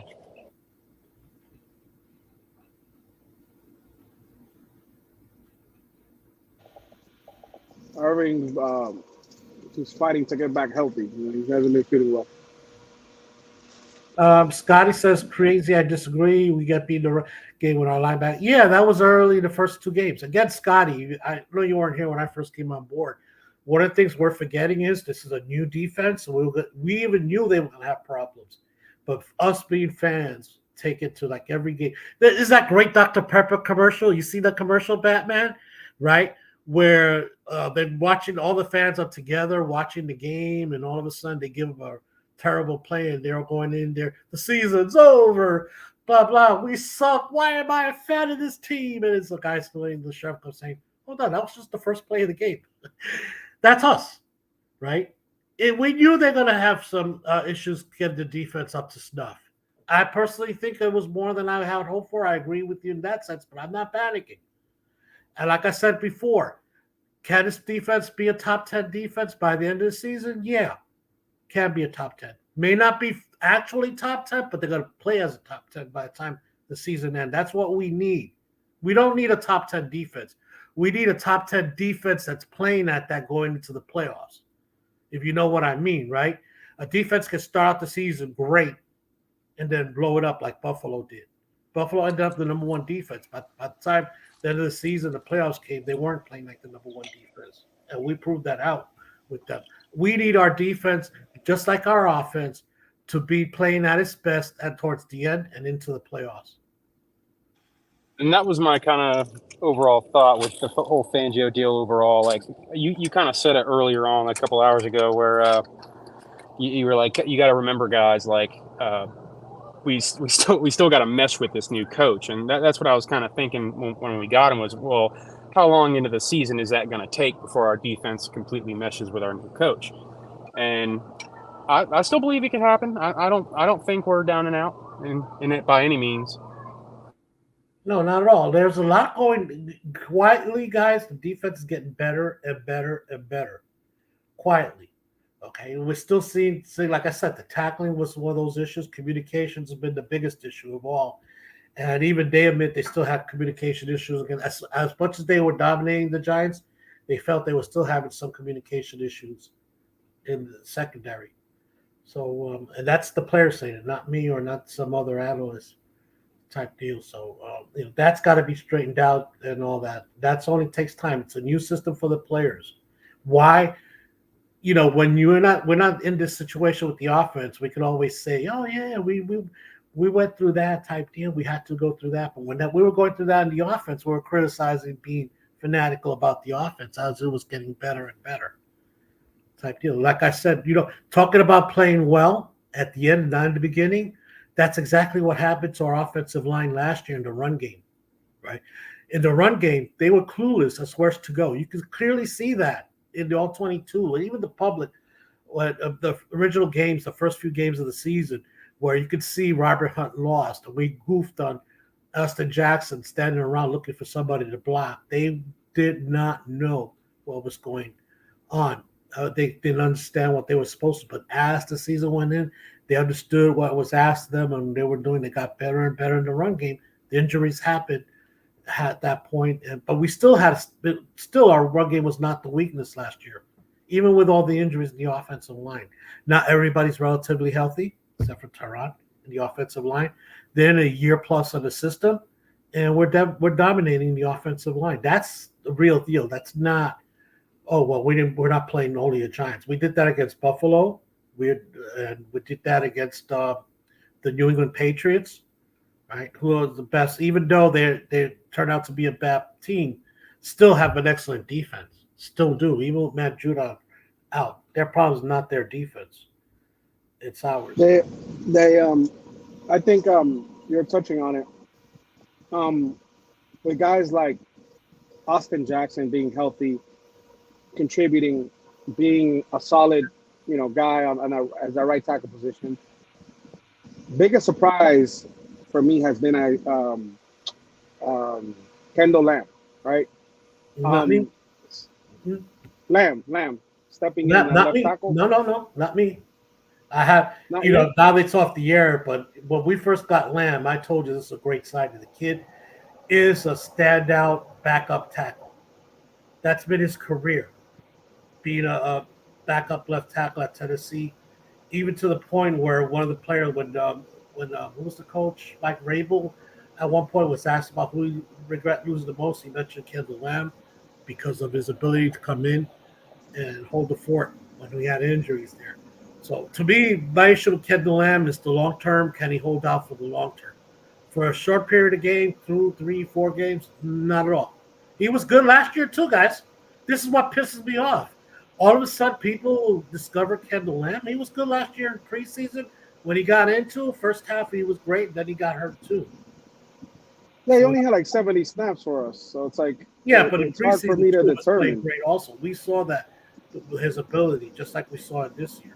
So I'm not gonna lie, I panicked, Larry. I panicked like when we heard Armstead wasn't starting, and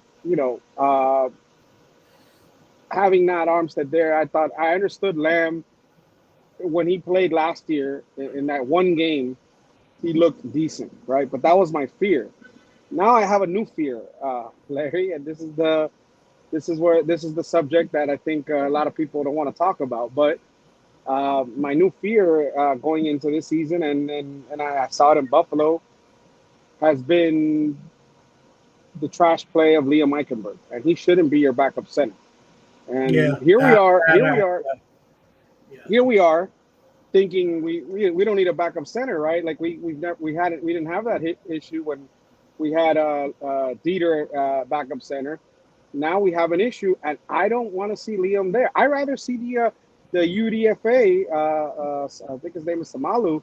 I rather see him get some snaps in at center, or Lester Cotton or somebody. I just don't want to see Liam out there. Yeah. Liam is one of those guys that I feel like I have to defend, not because of his play, but because there are certain channels that just trash him, it gets too personal. Like they're trashing him as a human being, not as a player. The fact is, I agree 1,000%. How in the hell, and it's not fair to ask to Liam, right? You're asking him to fight for a job. Oh, by the way, we're making you our backup center, despite the fact the only snaps you ever had at center was a couple of weeks in OTAs, a week, not even a couple, it was just a week in OTA, snapping the football. How can you do that? And that frightened the shit out of me, not because whether I think he could do it or not. It's that he's never done it, period. That's your backup. Connor Williams goes down, your whole season might go into the toilet because of a center that never played center before. Never mind it's Liam Eichenberg. I say the same thing about Robert Jones. Never played center. Now he's a backup center. Really? A position that's supposedly important to your offense? I'm with you there. Not because it's Liam Eichenberg. It's the fact that he never had experience as a center. Never. He doesn't have experience. It just hurts me to listen. Buffalo literally schemed their whole defensive game plan towards him. They attacked him. They put pressure on him, and he couldn't come through. I mean, the last thing I want to see out there, Larry, because listen, you remember when we wanted Corey Linsley back in the days when we were all fighting in the offseason? That's who we wanted, because the center is a very important part to an offense, especially the type of offense we want to run, right? They need to be able to get see those disguised blitzes in the middle, be able to call out. They're a leader in that offensive line, and take away Liam's, his athletic attributes, which he doesn't have. Taking away that he can't diagnose, he's running into guys, getting people hurt. Like I don't want to see our season derailed because we're so focused. And again, I'm not trying to push the agenda, but that's what it seems like. They're trying to force Eichenberg to us instead of giving a UDFA a shot that he might not have the experience on the NFL level, but he has experience playing the position. And I'd rather have a guy like that out there and giving him an opportunity than us trying to justify us trading up for Liam. Yeah, you're talking about Alama. Yeah. No, he's not ready for the NFL. I like what I saw, but clearly the weaknesses says he's not ready. If Eichenberg got pushed back, Lama probably got to lift it. The guy needs to get stronger, period. So, no, he's not ready. And I would not have been happy if he was start back up. I'm just not happy that he go out there and get a center.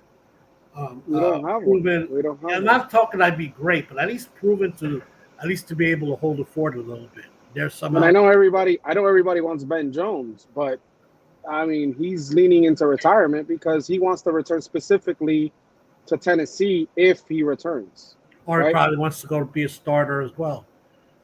No, he wants what he said in July because he went through the concussions last year. He said if he returns to football, it's only to play for the Titans. I guess he wants to live there. He doesn't want to move. Not just Ben Jones. There are a lot of centers that have experience out there.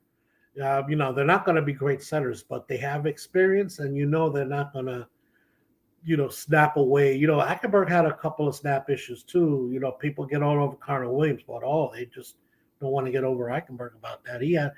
That's what I'm talking about. So there were plenty out there. Now it's getting less and less, but there's still a few veterans out there that that at least get you the ball to the quarterback and give him a fighting chance type deal. But to lose, S. Harris says, I got a petition. It says bring back Fin panel. Yeah, it's not coming back, guys. Not coming back. Okay, it's not only because I don't want to do it. Quite frankly, if I was to do it, it'd be the time slot I wanted, the afternoons, and that's not a hotbed for people to come up. Panel people. It's really what we're missing, Larry. It really is what we're missing. I think, like, I noticed Steven wasn't coming on today, late. And again, like I usually do Twitter, but I was like, no, I'm at work. It's hard for me to be able to do a show at work because I got constantly, you. I know. Having to look at my phone, who's backstage. Nobody knows if anybody's backstage but me. So, but Twitter has been acting up really bad lately. And it's kicking me out, and it's not like YouTube where this morning they kicked me out like maybe 9-15 times between there, but I'm able to come back. Reset it, come back. Twitter, you do that, it could end the entire thing altogether. So, Ryan, can you put up Brian AP's comment? Because it's more than just that. Yeah, bring back the panel, just coordinate times with other Dolphins. They don't coordinate. Okay, and even then, that's not the issue, right? The issue of FinFan panel to work and why it worked is because people came up. Okay, I'm not a solo act, and I don't want to be a solo act. I'm not comfortable being a solo act. People didn't want to come up. They don't want to come up. I don't have a show. I only do it now. Only if I'm going to do it again, which I'm not, it's only going to be in the afternoon because that's my slow period. That's my dead time. Okay, I do too many things in the morning, from playing golf to doing my errands to seeing doctors to do a morning show. I think Steven works in the afternoon. That's why he can do the morning show.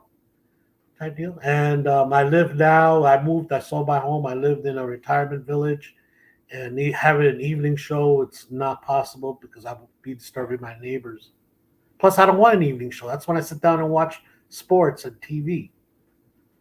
The afternoon is my dead time. There's nothing happening in the afternoon. But unfortunately, it's a dead time for a reason. Yep.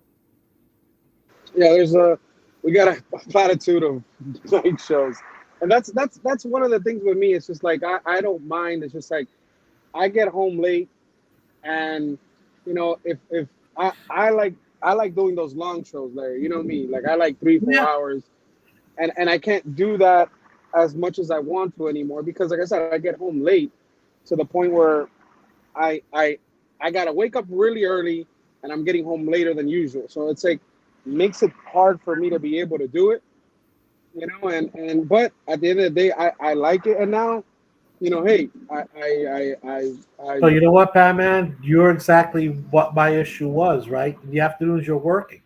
So I've never had an issue with the number of viewers I had. It's getting people that are viewing live because a lot of them are like you. They're listening to me while I'm working. But the problem is I don't hold the show on my own. I just yeah, don't. that's the issue. You have to, and the thing about it is like I said, like little by little, it's like. So the thing is with Twitter, people go to Twitter. That's where it's convenient, it's easier, But the thing is, it just as a host, it makes it a little bit harder, right? So that's why I want to lean more into doing afternoons as far as YouTube. But I like today was I haven't done an afternoon show, morning afternoon show in I want to say maybe like 7 months. So I wanted to test it out. It didn't work out earlier because I noticed where the area I was in, as far as working, starting the show, we had issues, technical difficulties with the reception. Normally, where I'm at now is where I do the afternoon show if I were to do one, but that's only on like Saturdays. But if you do, Larry, you do decide to come back, I listen. I'll bring the guys over. I think, like I said, like just a little bit of the frustration was, listen, Pete, you know how Pete is. Yeah. We all disagree with Pete, but hey, Pete brings nonsense, and people like the little bit of nonsense sometimes. Yeah. That's what it is. That's what it is, Love Pete, but the point is that's not the type of show I wanted. Yeah, I know. Serious. I want like we had today. We're talking about strategies and all that real, not nonsense. And it's highly entertaining. I always say that there's a place, and I will never begrudge the Jerry Springers of the world, right? They make a great product that sells, but I'm not one of their targets. I'm not who they target. That's not what I want to do. That's not what I want to see. Which is why, sorry, TV, love you as a human being, but your show is. And AFC East Roundtable started out well, and then they got into this nonsense about, you know what, we're about trashing each other for joke, yuck, instead of serious football. Yeah, whatever. That's their show. Yeah, we miss you, Larry. That's nonetheless, like I said, we miss you. If you do go back doing afternoons, like I said, I'll get the guys to come back, swing by. Hey. No. I might consider helping out once in a while. We want to do an afternoon show type deal, but other than that, I'm not committing to it, guys. See, that's the other part about me. If I commit, I commit, and that's the one thing that Batman's finding out. To be successful, what people don't think about is you gotta have to have a set time.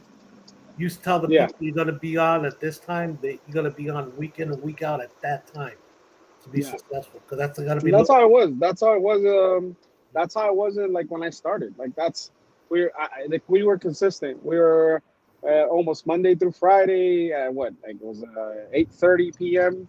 or 8 p.m., 7:30 p.m. and it's easy and it's easier when you have somebody helping out. But when you're doing it solo, it's a lot harder. But I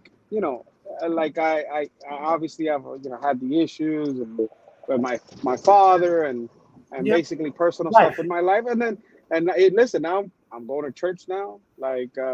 It's different. It's a lot different now for me. But look, I love this. Again, this is what I wanted to do, right?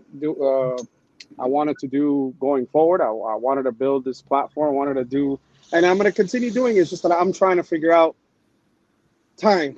When am I going to dedicate the hour that I want to go back to? The hour that is convenient, the hour that makes people say, "Hey, I want to tune in." Because like at night we have, you have about 10 shows going on at the same time now. 3 years ago, You got plenty. Of 2 years ago, we had like 3 shows going on at the same time. Now we have like 10. So it makes it harder. It makes it a lot harder. But well, you know what? Yeah. Batman. What's disappointing me? It's true. Like I said, we got plenty of shows. The problem is there's not many of these shows just let you guys come up and talk. So they're all listening, and so the problem with listening is you're going to hear the same points over and over again, type deal. How many times can we hear about Devin and Chain and his knee injury? Just as an example of the current news item type deal. So, that's what's missing. A consistent show letting, Steven lets people, he has days when he lets people up. Yeah. It's like I said, you made it consistent for this fan base to know, hey, we're going to be able to talk some Fins. We're going to be able to give our opinion. Like we knew, okay, it's Tuesday. Larry's not going to let us talk today. We knew that you had that platform. No, when at the beginning when you started, like you gave us an opportunity to talk. Like I never had what day of the week. I never had a day where I didn't let anybody talk. No. I'm saying what I did was I had a that's time. How it always was. And when I start out the show, it's my time the first hour, so I get my 2 cents. Yes. And that became a thing like that, and not often. No, I'm saying you gave us the opportunity that you had shows like your show was. It didn't matter what day of the week it was. Yeah. You didn't have an agenda where like Mondays I'm not letting anybody on. Right. Tuesday, like you let people on your show every day, and that's what gravitated us to your show compared to anybody else's show. You get what I'm saying? Like that's what's I'm missing. not without throwing names out there. You gave us the opportunity. It didn't matter if it was a Tuesday. We wanted to give our opinion. You would give us that. You give us that opportunity. And I don't need it every day. I think, for example, right? How about a Monday after we play a game? Everybody still want to blow off steam, right? The only show that I know of that lets you blow off after a game, that's directly after the game, is Reason Show. He has an hour or so after the game. But after that, there's nobody that has any kind of regular show that says, hey, let's talk about what happened this past Monday type deal. Everybody's into giving their analysis because people want to hear your analysis.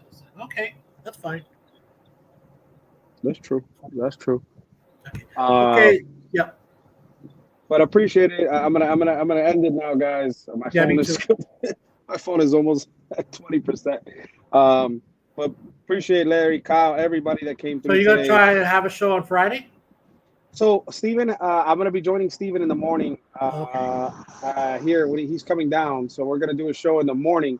So I have a window between 1 and 5, depending on if everything works out how I think it's supposed to work out. Mm-hmm. Then I might do a show at that time when I get home. Yeah, I'm not. But for me, mornings can be iffy. Afternoon, as a general rule, I usually have time. If somebody's on and have something to say, I get on. I'll get on. Yeah, like I said, it all depends on what time I get home on Friday. So if my window's between 1 and 5. Well, not really, 1 and 4. That's my window. So anything past 4, it makes it difficult for me throughout the day, any day of the week, if I'm off. But much love to you, Larry, everybody, man. Appreciate Larry coming by, everybody in chat. Much love to everybody in chat. Yeah, Larry, go ahead. Hell yeah, fins up, everyone. Fins up, bye. All right, guys.